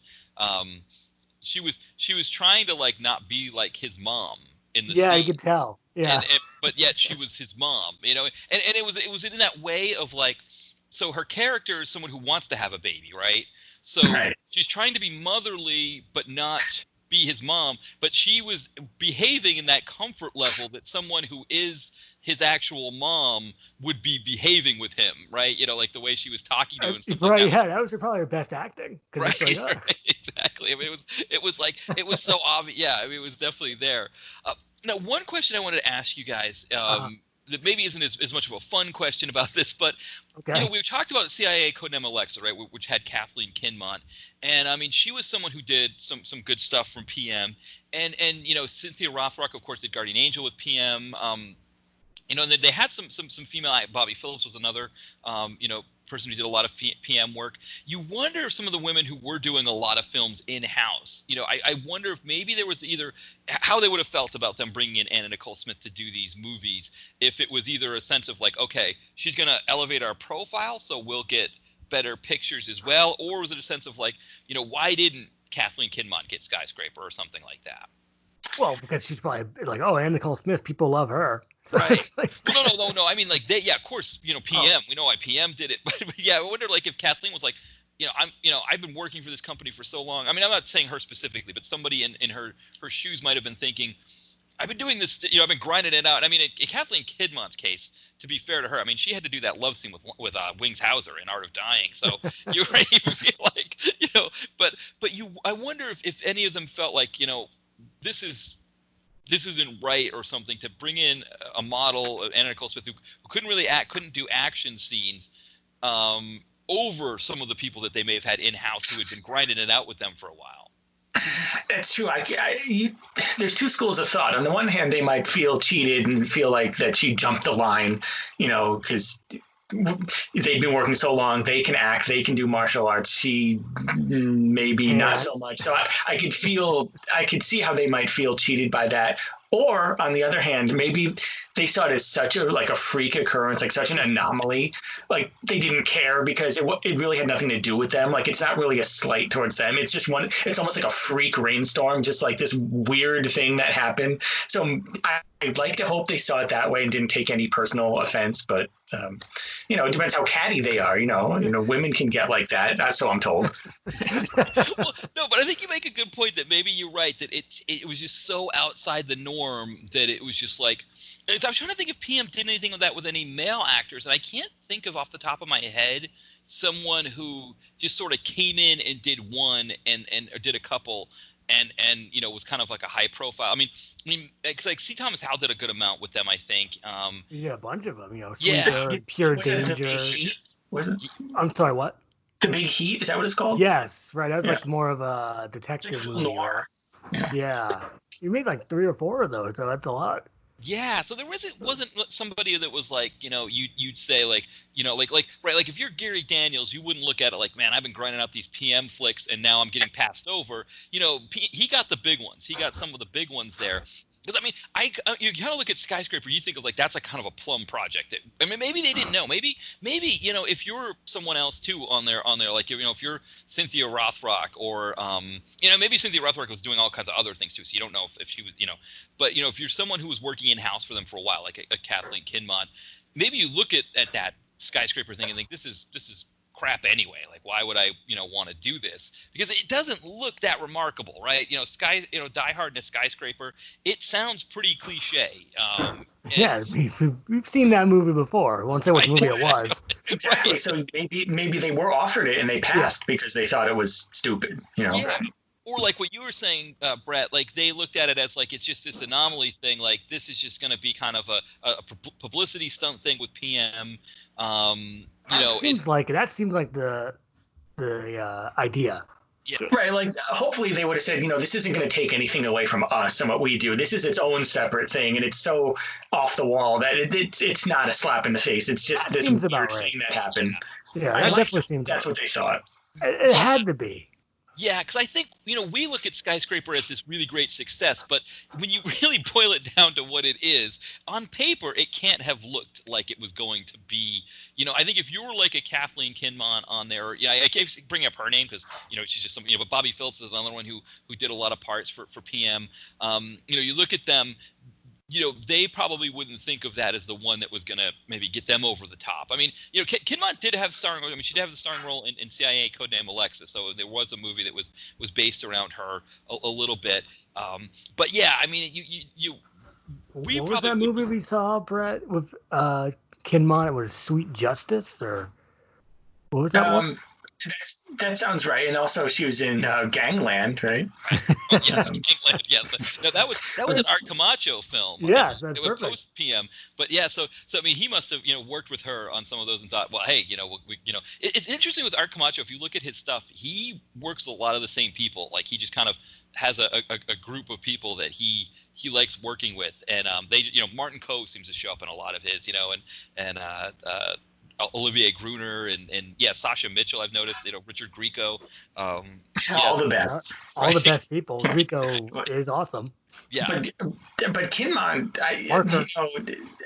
she's one of the best things about Halloween 5. Because she can do other things. Like she didn't. Yes, she could do martial arts and she could do things, but if you watch Halloween 5, she's definitely the bright spot of that movie. Yeah, and I mean, if you put her in Skyscraper, it's not going to have sort of this element of it that we joke about with the the Carrie Wink, and I mean who knows if they even I'm still laughing. I'm sorry. Still laughing again. Gordy Wink. Gordon, right? I mean, maybe it's something different with her. Like maybe they don't even need to make her a helicopter pilot, which was again like kind of that was kind of one of the more fun aspects of it. That there was the heliscort thing. But she's probably going to read her lines a little bit better, do that stuff. There's probably not the Skinamax scenes, though. I mean, I don't know. She might have, after what happened. Go with the either way Wings on that Hauser one. Yeah, she might be after the Wings Hauser thing, being like, I need to read any sex scenes and make sure I know what's going to happen in them. There's no food involved in any of these ever again. I'm not dealing with that. I don't think that was the case for Anna Nicole, by the way, but we won't go there. Right, exactly. But it's interesting when you look at it, because there aren't a lot of female-helmed films from PM Entertainment. There's some, but a lot of times it's almost like a partnership, like Maximum Force or something like that, where it's like Sherry Rose from Connecticut. Yeah, exactly. Yeah, I mean, she's another great one who did some starring things for PM. Yeah, she was good in that one, Maximum Force, and that great character of Bear. Bear, want to talk about someone who should have done more. Oh, yes. Bear, he had a great career ahead of him. I don't know what happened. He had his great line of reading of Halt, and then he maybe passed away in the movie. We'll say. I won't give any spoilers. 20 seconds after being introduced in the movie. Like, hey, this is my friend Bear. Yeah, he died. It's like, no, he's the best character. It's like, yeah, I mean, PM Entertainment as a movie house, it's just like, there's just so many, like we kind of did, we did the episode previously, we had our top 5, and we kind of delved into those, and we did a few honorable mentions, but it is amazing when you I mean, again, like To the Limit is one that does not really stand out as a great PM flick, but there's just so much you can sink your teeth into in it. But I mean, there's so many beyond that one. I mean, that, we didn't, neither of our lists had any Don the Dragon Wilson on them. I think maybe I would maybe put one of the Ring of Fires or Out for Blood in my. Out for Blood's good, right? Karate Man. Yeah, exactly. Yeah, so I mean, there's some that you could go, okay, yeah, but it is interesting, like that. You can get into something like a Maximum Force or CIA Codename, like where it's like there's just elements to these movies that just made them so fun. That the 90s just would not have been the 90s without PM Entertainment. That's true. That is true. In video store, going to a video store or looking at what was on the cable, the pay cable channels of the day, it would be a lot less interesting. You're right. They really added a lot to the landscape back then. It's like, hey, another new PM movie. Yeah. I'll check that out. Sure. We can go to your local, Blockbuster or whatever. So.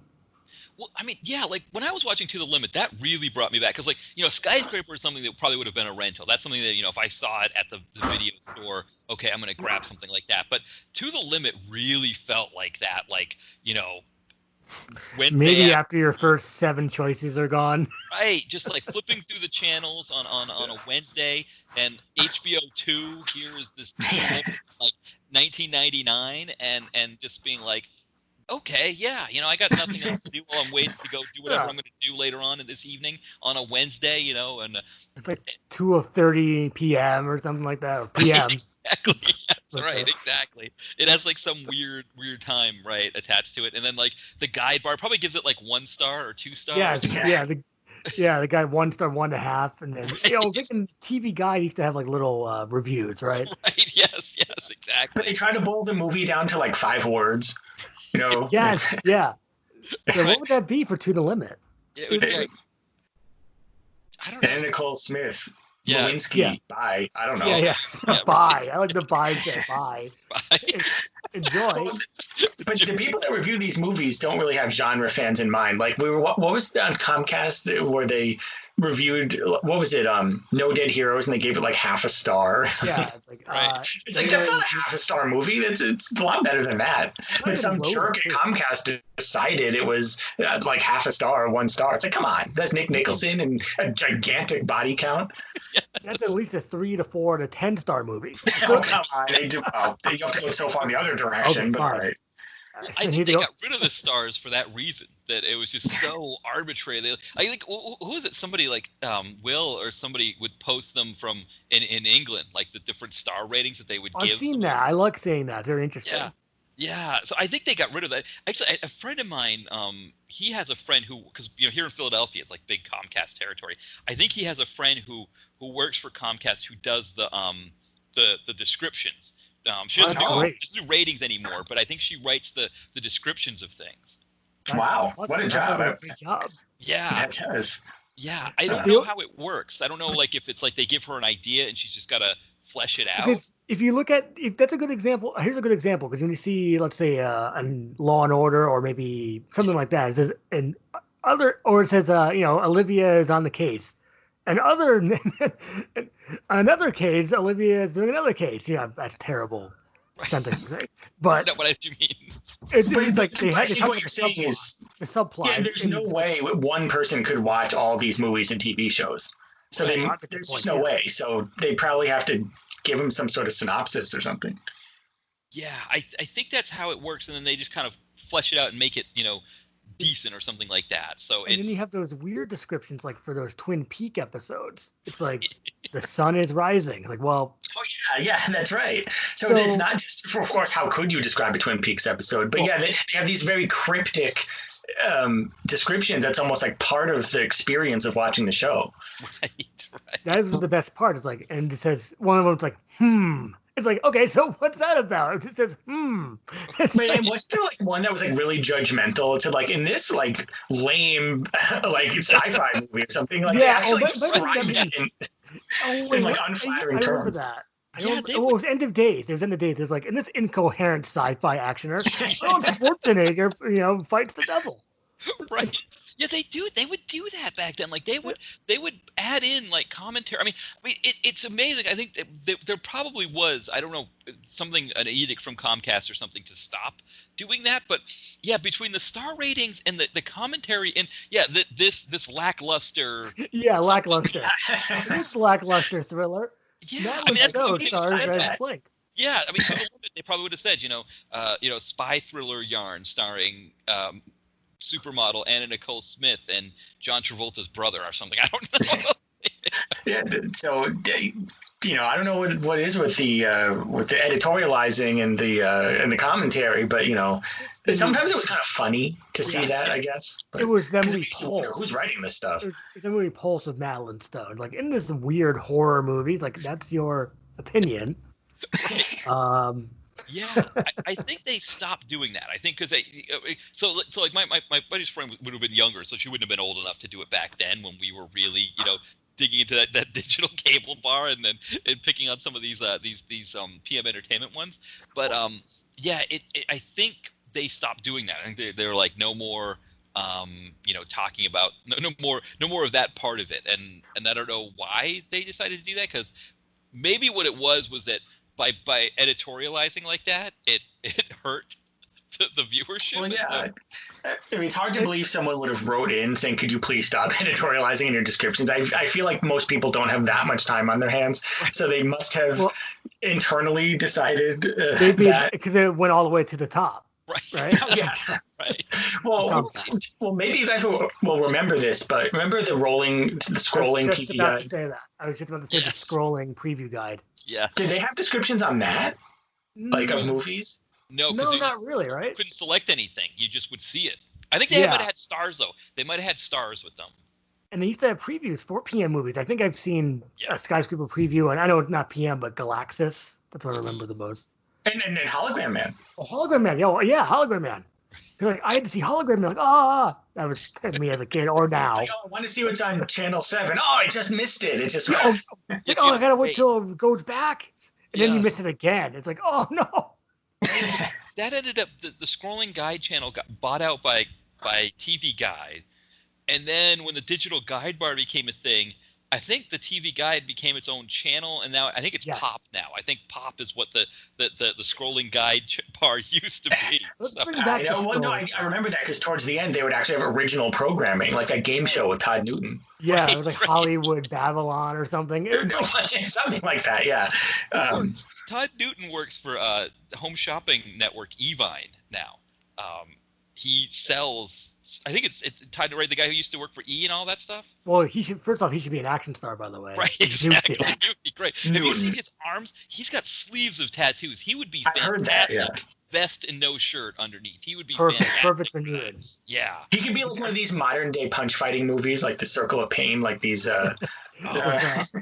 Like with what, Hector Ectovaria? Okay. Yeah. And Todd Newton as Bones or something. Perfect. Well, he could be a rival to Todd Jensen. Right, yes. The Battle of the Todds. The Battle of the Todds. They could call Todd the movie. But actually, a friend of ours, Anthony, met Todd Newton and said he was very nice and said he was a nice guy. Great to hear that. It's funny because you watch him on the home shopping thing. Like I would watch because I get a kick out of the Invicta watch thing that they have on there where I don't know if you've ever seen this. Like it's kind of like I haven't watched it in a long time, but these people like collect these watches, like these Invicta watches. Like they spend thousands, tens of thousands in some cases of dollars to collect these special watches. And so like Evine, this shopping network like Home Shopping and QVC, whatever, they've kind of like that's what their thing is one of their big things is selling those watches. So I would see him on there and be like, oh my God, that's Todd Newton. That's crazy that he's he's here. That's what we all say. Yeah, I love that sentence. Right. Hey, it's Todd Newton. It's Todd Newton. Can you believe it? But he's not really like he's like too like TV hostish, right? To but people would call up and be like, hey, I just got a new tattoo, or hey, I met you at this thing, and he'd be like, oh, I remember seeing you there, and all this stuff, and it's like, it's great for me because I don't really care about buying the watches or anything like that. Like I just had fun watching him on there, but it was kind of like, yeah, like you wonder like if I think they just like having the name there, on the show to be able to say, hey, we've got Todd Newton as our host, but he's more TV host than he is like, like salesperson, like QVC salesperson like that. Yeah, I mean, that makes sense. But, as Ty said, I think he would have been a good action star. And let's see, what else do I have? Well, not to, steal focus away from Todd Newton or Todd Jensen. Okay. But, if someone wanted to do a double feature and it wasn't going to be Skyscraper Into the Limit, it could be Skyscraper and Gridlocked, because that also features a very interesting person as a helicopter pilot, and that is David Hasselhoff. Well, not only that, but it also has a supermodel starring in it, right? You've got Kathy Ireland. Kathy Ireland, a very interesting voice. Right. Now, wasn't somebody else supposed to play that part, and it ended up being Kathy Ireland? I thought another model or actress was supposed to take it. I did not look into that. Yeah, I don't know about that. But if you want to see two great people as two great helicopter pilots, I mean, if you want to split hairs, Anna Nicole, has that taxi service, Hellescourt, whereas Hasselhoff is like a police. He's like an NYPD helicopter man. Yeah. But, they're both helicoptering around their respective cities and doing what they do. Yeah, well, I like it, too, as a double feature of Skyscraper helicopter movies with supermodels in them. Yeah, it would be perfect. Yeah. Oh, and you just need Carol Alt. Right, exactly. Yeah. Maybe that's who was supposed to do the part. I can't remember. There was somebody that was supposed to be Kathy, and there was some falling out or something. Maybe it was Pamela Anderson. I can't remember. Somebody was supposed to. I mean, Pamela Anderson, you could go AIP with her. What was the one that she did? Raw Justice? Raw Justice, yes, which apparently, if you were in the IMDb reviews about that movie, she was supposed to do another movie for another movie house, not PM, not AIP or anybody like that, but she was offered Barbed Wire at the same time. So to get out of – this is what the studio claims – was to get out of doing that other movie so she could do Barbed Wire. She claimed that she was traumatized from the love scenes that she had to do with, like, David Keith in Raw Justice. And so the people, yeah. Well, actually, if you do watch the scene, it is a little out there. Yeah, and there was who was the other one that was in that movie? David Keith and I can't remember. Was it Robert Hayes? Yeah, Robert Hayes. Oh, good memory. Robert Hayes, of course. Yeah, from Airplane. Yeah. And so apparently she was really manhandled. She said she was really manhandled in that movie. And was traumatized by it. So then this other movie I can't remember what the other movie was that she was supposed to do, but she read the script and said, no, I'm not doing it. Or maybe it was Raw Justice came after the movie there was something up with it where Raw Justice was involved with it. But yeah, she was just like, the studio claimed that no, she bowed out because she wanted to do Barbed Wire instead, that she was offered a big screen film. So it's interesting. I mean, you feel like with Anna Nicole Smith, like she would just kind of just do the scenes, like it would have been interesting to see her in Raw Justice with David Keith and Robert Hayes.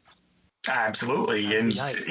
I mean, Pamela Anderson was in some other DTV movies like Naked Souls. Naked Souls and the Snapdragon. I was going to say Snapdragon. Yeah, I remember that. I just got a copy of Snapdragon. I haven't watched it yet, but okay, we weren't going to say anything then. I don't want any spoilers for the Snap. No Snapdragon spoilers. Yeah, I mean that's another one that feels like that to the limit, like 90s, premium channel. I mean Snapdragon's a little bit more because I think Snapdragon because Pamela Anderson had a little bit higher profile than Anna Nicole Smith. That's one that also would have been like a Sunday afternoon network TV thing, that like edited version where they'd be like, we now return to Snapdragon, kind of thing. Like you probably would. I think I may have even seen it in that realm, edited first, and then I saw it on demand later. So that was. It was definitely an interesting one. I think you'll get a kick out of it for sure. I'll try to watch it soon. I mean, I have Naked Souls and a Snapdragon in my collection now. So And Raw Justice, right? and Raw Justice, yeah, and Barbed Wire. So I actually have the complete Pam Anderson collection. Yeah, the whole thing. Yeah. So I mean, she's another one that and I remember she had the VIP TV show where she kind of made the transition a little bit better, I think, than Anna Nicole Smith. I mean, Anna Nicole Smith, we find out later, of course, that she had a lot of different issues going on, but I think too, in terms of like the acting part of it, when you watch the outtakes, you really see what kind of a struggle it was. This was not a natural transition. Yeah, it wasn't. It was a testament to PM that they were able to get her across the finish line. And she definitely it was not as simple. I think it shows maybe when you see those outtakes, it shows that it acting is something that is a bit of a skill. We joke about Don the Dragon Wilson in this era being like a wooden actor, right? That but when you watch this, you realize like either PM did a lot to get him over the hump, or he was better than we thought. He was and I guess when you see him now, when you see him in stuff now where he's acting opposite people that are relatively new, you can see his experience show in some of those. But at the very least, I kind of give you a little bit more respect for Wilson. Like, okay, it took this much work to get Anna Nicole Smith over the hump, so Wilson had to have had some ability to be able to make these scenes, happen at all, I guess. Well, I mean, that's the thing about taking a non-actor and making them into an actor almost overnight. I mean, because, he was a kickboxer, like a competitive kickboxer, and they did that with other people too. So it's kind of like going back to the question we've talked about before, which is better? Do you take an actor and try to teach him martial arts, or you take a martial artist and make him an actor? So it kind of PM didn't seem to have much of a problem doing that. You go from Don the Dragon, and you get people like, let's say, Ian Jacklin. I was gonna say, yeah, that was a name that popped into my head too. Vince Murdocco. Murdocco, yes.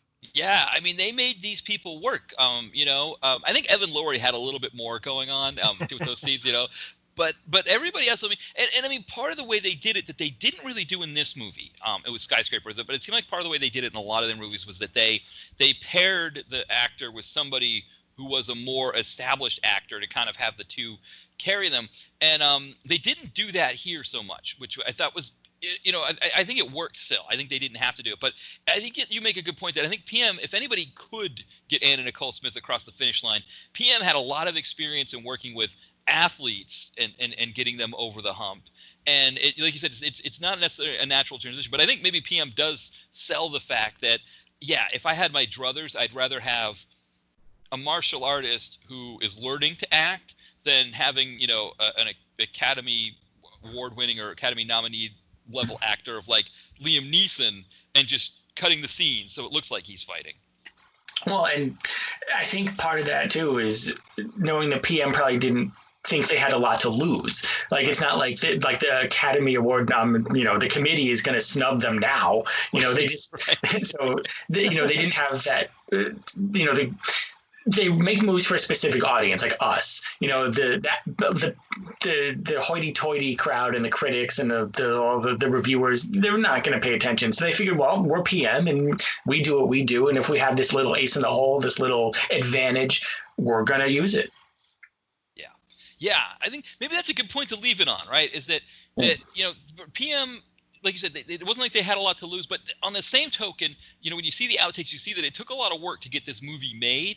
But for Skyscraper, it works. It works. It still delivers the goods. It's very silly, but it delivers a fun product. Yeah. Now, did you guys have any final thoughts or words on either of these movies, or sort of PM or Anna Nicole Smith or any of that? That's a great question. Well, I just hope people can still watch it on Tubi, Tubi Amazon Prime. Yeah, Tubi has both, and I believe Prime has both as well. So definitely worth watching, worth checking out at least once. Yeah. I would say try Bud Dry. Right. That's why.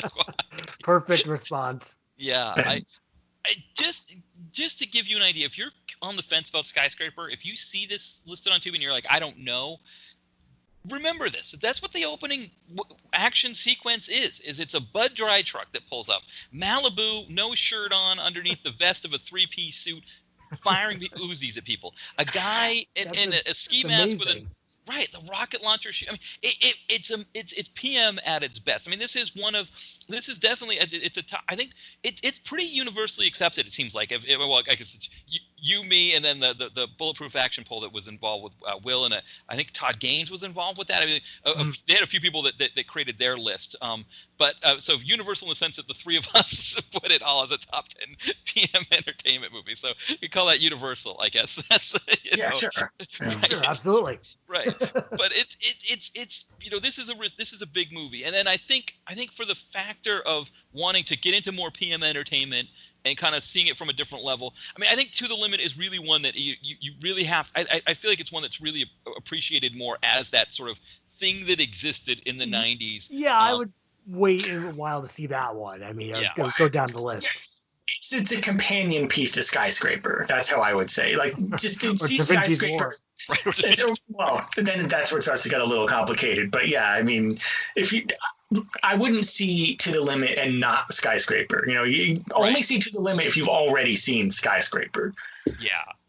Yeah, that's the best way to think of it. And I think if you are someone who didn't really have that sort of that 90s video store digital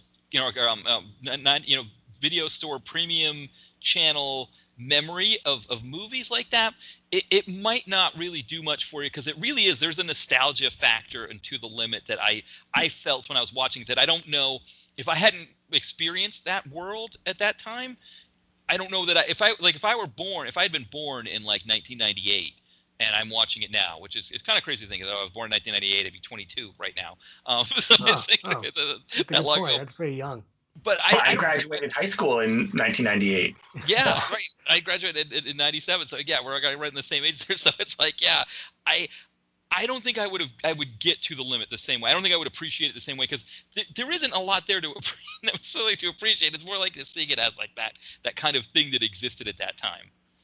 Yeah, and if all else fails, you can buy stock in Z-Tex Corporation. Right. Yes, exactly. It makes zits, right? I think that's what's in the review. Is this the place where they make zits? I mean, Clearasil makes zits, or they make them go away. They make them go away, right? So that's the conspiracy that goes all the way to the top. Is that this company? Yeah, right. Those are competing companies. Right. One makes the zits and one makes them go away, and so they're getting money on both. Well, there was Acme. There's also Acne. Right. So. Exactly. Coincidence? I think not. Nope, not at all. Exactly. All right. Man. Well. Yeah. So as we're wrapping up here, where can people find you guys on social media?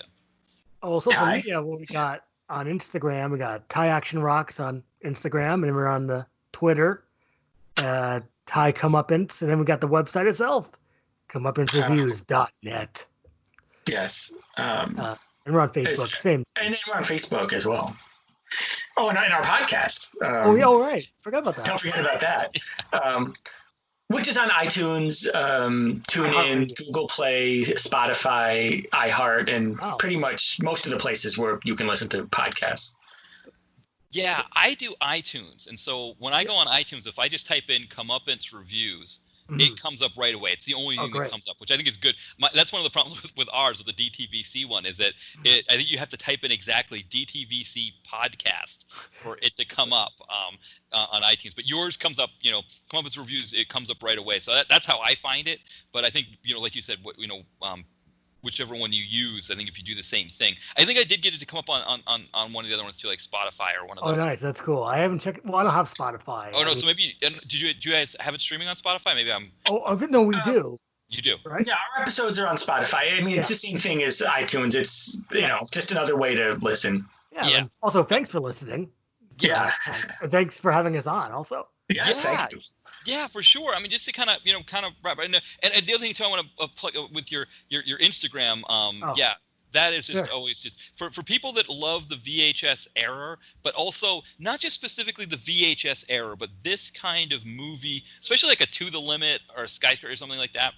This kind of movie in this era, that the Instagram is a great place to reminisce. Oh, where you can, thanks. yeah, it's like you get to go to your own video store, right, and kind of see the That's what I box. always say. Yeah, I have a whole collection of these wacky movies, and what I post today, "Possessed by the Night" with Shannon Tweed. Yeah. I mean, it's such a, because it kind of brings you back to that era where you had to go to the video store and you picked up the box and Yep. you almost never rented it just based off the cover, right? You always turned it over to see Yeah, what was turn going it on over, inside. Yeah, and you get those really great. I mean, because a lot of times with my friends and I, what we did was it was the craziest explanation was what we decided to pick. So it's like when I would read some of those ones that you would choose, like some of the more obnoxious descriptions of what was happening in the movie, that would be what we would choose. So it I like always that just way takes of me back thinking. to that time. I'm happy it does that for you. Appreciate that. Yeah, it's so definitely recommend people going out Thanks. there. Yeah, absolutely. Yes, like VHS tapes. This, it's an enjoyable thing to see. Yeah. Speaking on behalf of, and then didn't someone say this is the best Instagram? Oh yeah, one of my followers on Instagram, that was one of my favorite pages. Like, wow, that's very nice of you. I wish I remembered his name if he was listening. Right. Sorry about that.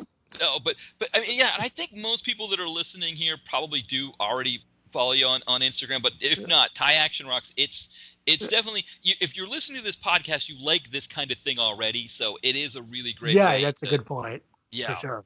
And then of course, I mean, yeah, the podcast is fantastic. Thanks. We'll have to have you back on again. I know. It was great. The Lamas one we were talking about, Kathleen Kidmott. We did the Lamas right. one recently, which did have another one of my. I think Final Impact is in my top 10 for PM. Maybe kind of the later top, kind of closer to 9 or 10. Like the other top. It's Yeah, exactly. So right, sort of the lower back end top, of the top if 10. that makes sense. But yeah, I mean, I think that's another. But yeah, that was a fun episode. I mean, we've done some really great ones, and you guys speaking of video store memories, you've done a series of episodes about video store memories, which are. Yeah, you were on one of them, right? I was on one of them. Yeah, and then I think Mitch from Video Vacuum did one with you as well. Or no, he did. Yeah, no, he did the Van Damme episode. He did Van Damme. He did. What did we call the episode? I forget. But Jean-Claude Van Ranked. Jean-Claude Van Rank. That's the name of the episode. But yeah, we pretty much want to get everyone we know who has video store memories on the podcast to share their video store memories. So if we haven't gotten to you yet, we'll get to you. Or you can message me on Instagram or Twitter. I'll see your message. But yeah, you're right. It's an ongoing series, and we want to try and have like I don't know if you'd call it a living history, but like an oral history of people and their video store memories, because I think that's important. Yeah. So one thing I think you did was it your friend Paul that you had on to do Yes. video store? Yeah, and it's interesting because I think what's great about having multiple people on is that his experience was different from mine, but then he brought up the and you guys also talked about it as well, the grocery store, renting videos at the grocery store, which I had kind of forgotten about, but yeah, it's like my mom loved to play lottery tickets, and so the lottery, that customer service booth where you did lottery tickets was in the same area where the videos were. And so I remembered that, like, if she was getting her number, she was going to play her numbers or cash in a ticket or something, I would be looking through the movies there. And that was where you brought the case to get the movie. They were all behind that customer service window there. They had them all stacked there. I had completely forgotten about that you could do that. It's amazing to think about what the video store. I mean, when everybody talks about the different parts of it that were important to them, it's been really cool. It was really cool to listen to for sure. Oh well, I'm glad you enjoyed it, and thank you. I wish that thing you just said could have been on that episode, because that would have been perfect. But at least it's on this episode. Yeah, the whole episode. We can always take that part, put splice into the other episode. I'm not going to do that. One of the things I remember you mentioned about that episode was seeing, what was it, Jason Lives at the grocery store, like the Jason Goes to Hell. I was scared. Yeah, Jason Goes to Hell. Yeah. I mean, that was the thing, right? Was that like you would, the grocery store is supposed to not like the video store. You know what you get when you go into the video store. But the fact that the grocery store did it. It was this little enclave I mean, they didn't have an adult section. It wasn't like they had like an adult. No, you walked right in and you saw that poster, and I was just trying to get my Dunkaroos over here, I'm getting scared. Right. Yes. So Yeah. it was a weird part because I don't think any place else, like I don't think convenience stores rented movies or anything. They sold them. I remember they would sell them, but I don't remember I don't think they rented them. I think you're right. And even today, like a lot of gas stations will have a small DVD area. Yeah. And you can find some interesting stuff there, like because these cheap companies that put out movies like City Dragon or Murder in the Orient, you can find these gems if you just check your local gas station. Yeah, it's fascinating how it's sort of evolved in the time that we, from the 80s to now. Like, and we've kind of lived that whole evolution where there were no video stores and they were just starting to crop up here and there. That was one of the things I noticed when I was watching the Joker movie. I just finally saw that one recently. Is that it takes place in the early 80s and his character is supposed to be like really, poor, like, kind of like, just sort of eking out an existence. But yet he had a VCR, which, for like the early 80s, that was a luxury item. Right. But you kind of think of the evolution of how we've gotten to where we are now, where we're talking about, well, you can see Anna Nicole Smith on Tubi, Yeah. And it is cool Great to kind technology. Yeah, That's what it was made for. Exactly. That's what the whole the internet was created so that we didn't have to, and I think the video store it definitely had its place. I mean, I think we when the grocery store was involved, that was still when you still had the mom and pop part of it too. It was really not until Blockbuster takes over that kind of it changed right to this corporate thing where it was just I mean, the mom and pop place was great because you kind of get to know the person that worked there, and you could get a sense. And you guys actually worked at the video store, so you guys were you were on the front line. So that was a mom and pop. So yeah, but you're right. It kind of went through no video stores. Then video stores were all the rage because it was the only way you could see movies because obviously there was no online and no streaming. So you could your choices were either. Well, you had a couple choices. You could go to the video store, you could have a pay channel like HBO, or you could go to the movie theater. Those are pretty much your three options. Yeah. Then, as the video stores became really hot, grocery stores jumped on the bandwagon. And then that's kind of when the downward slide started happening, and then the mom and pops went away. Then eventually the Blockbuster and the Hollywood Video went away. And then we are where we are today. So you're right. We got to see this whole bell curve actually happen, and so it's no wonder we have nostalgia for that peak time where the mom and pops were thriving.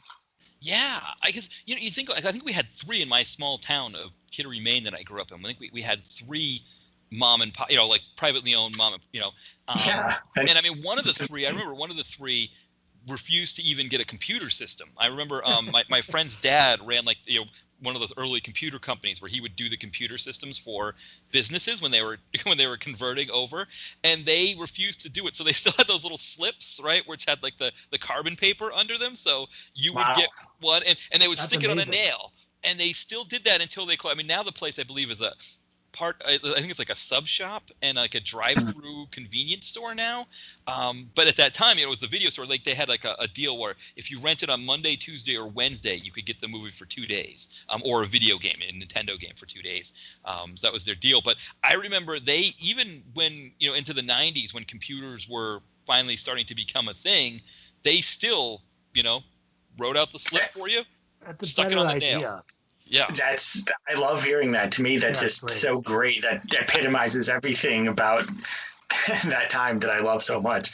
Well, because even when we were working at the video store, they had a very primitive kind of program, which is called Take One, which is a DOS-based program. Right. DOS. And it looked very 80s, like it looked very old-fashioned, and that's what they used up until the end, or maybe they're still using it. I don't know, and they were offered like more sophisticated programs, and they said no, so they stuck with Take One, which when you first went onto it, you see it had a copyright date of like 1983 or something. Yeah, I remember seeing that. I always thought that was funny. Like, we're still using it in 2000s. So. Yeah, it's amazing. So that when Blockbuster comes in with their like massive resources, it's like that mom and pop just I think part of it too is I think sometimes those mom and pops like they were older too, like they were kind of like, okay, you know what, we've done this for a while, we got some money out of it, now we're going to retire or something. But yeah, I like that they were that successful. Yeah, I mean, it was at that time, like you think of like there was only one HBO one Cinemax. I think the movie channel, Showtime had existed. I think the movie channel was like just becoming a thing. So what was that, like 4 channels, right? Like Stars was a later addition. Stars was Yeah, later. that was later. Yeah. Yeah. So you had 4, and then you had the pay-per-view channel, right? Remember you had like that. There was that one channel you could buy pay-per-view Right, and it costs things. money. I remember pay-per-view. It's classic. Yeah, and And we was- never had- really did that because No, we weren't. No. We were children. They were, ask your parents' permission. Right. Well, I had a friend who had a Scrambler, and Oh, the the- oh, Scrambler right, one of actually those. meant that you could get the pay-per-view for free. So we would remember the Tyson fight when he came back after being in jail. We got that for free because we were just because he. It must have been awesome. Yeah, I mean, because that would have been such a waste to spend $50 on that, and he, they called the fight after like the first, half, 30 seconds or something. But like that's how I a lot first of showed people up. did. Right. A lot of Yeah, people probably paid the money. Oh They yeah. paid big money for that back in the day. Yeah, exactly. I mean, $50 in the 90s, that was a lot of money. That's I mean, it's a lot of money now. $1,000 today Yeah. with I mean, inflation. Exactly. But that's how I first saw Showdown in Little Tokyo, was actually at my buddy's house on his Scrambler. It was a pay-per-view movie, and it was on That's that cool. way. That's a good memory.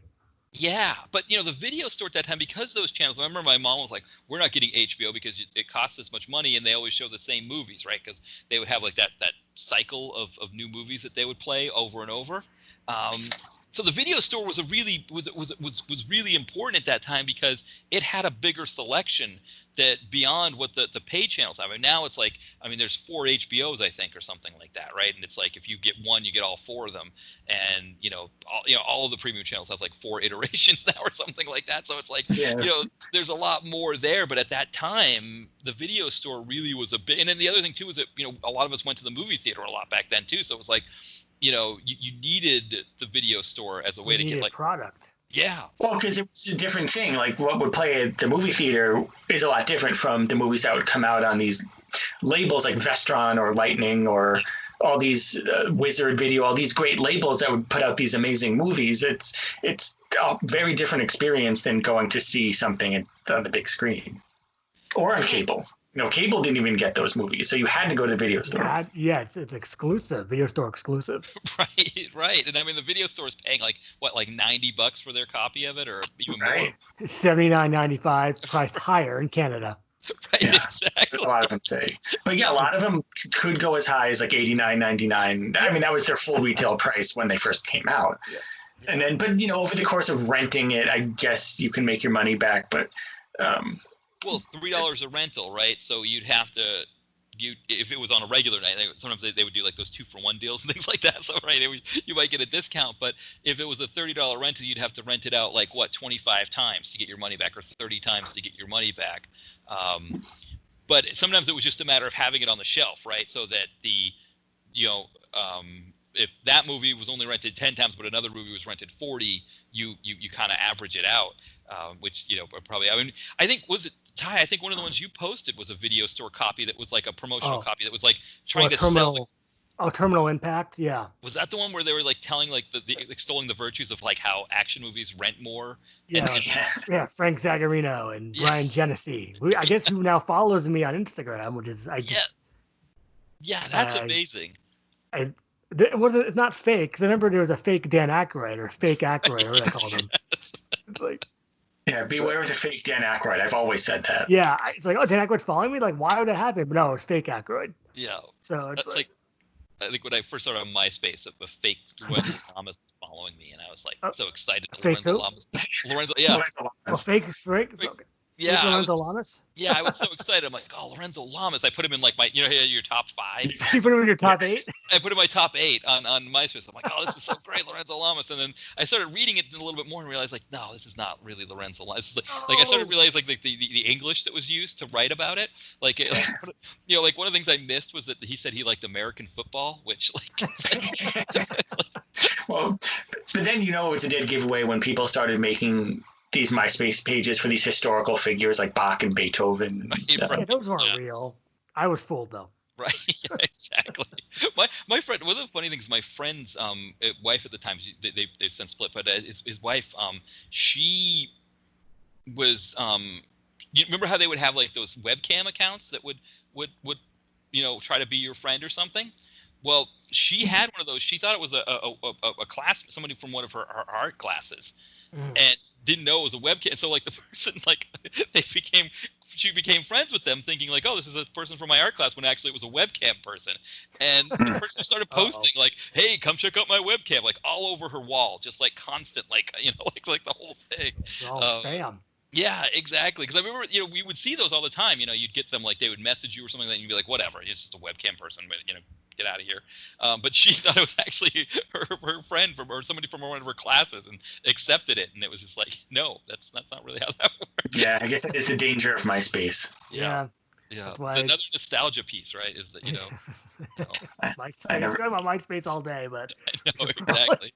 I know. It's almost like we almost did like the after show at the end of the show. This is the after show. Right? Yeah, this is the actually after show. These VHS memories. Well, we'll probably wrap it up here, but again, it was a great time having you guys as always. Thank you. Just quick on our social media, DTVC, or DTVconnoisseur.blogspot.com. That's our site. Also, just to mention my novel that's out, you can check that out, Chad and Accounting, if you go to Amazon and just type in Chad and Accounting, or there's a link to my author page on DTV Connoisseur. And then, DTV Connoisseur kind of everywhere, right? Like Instagram, the podcast, DTVC, and all that kind of stuff. But thanks again, guys, for coming on again. Anytime. Thanks for having us on. And you'll be back on very soon. Yes, and we'll definitely have you guys on in the near future as well. We'll have to. I'm sure we'll think of a good topic here for. Yeah, we'll think of something. Yeah, it's always great. Probably another list episode or something like that. But it's always a fun time. So yeah, thank you guys as well, and thank you everybody for listening. And we'll talk to you soon. Bye everyone. Bye.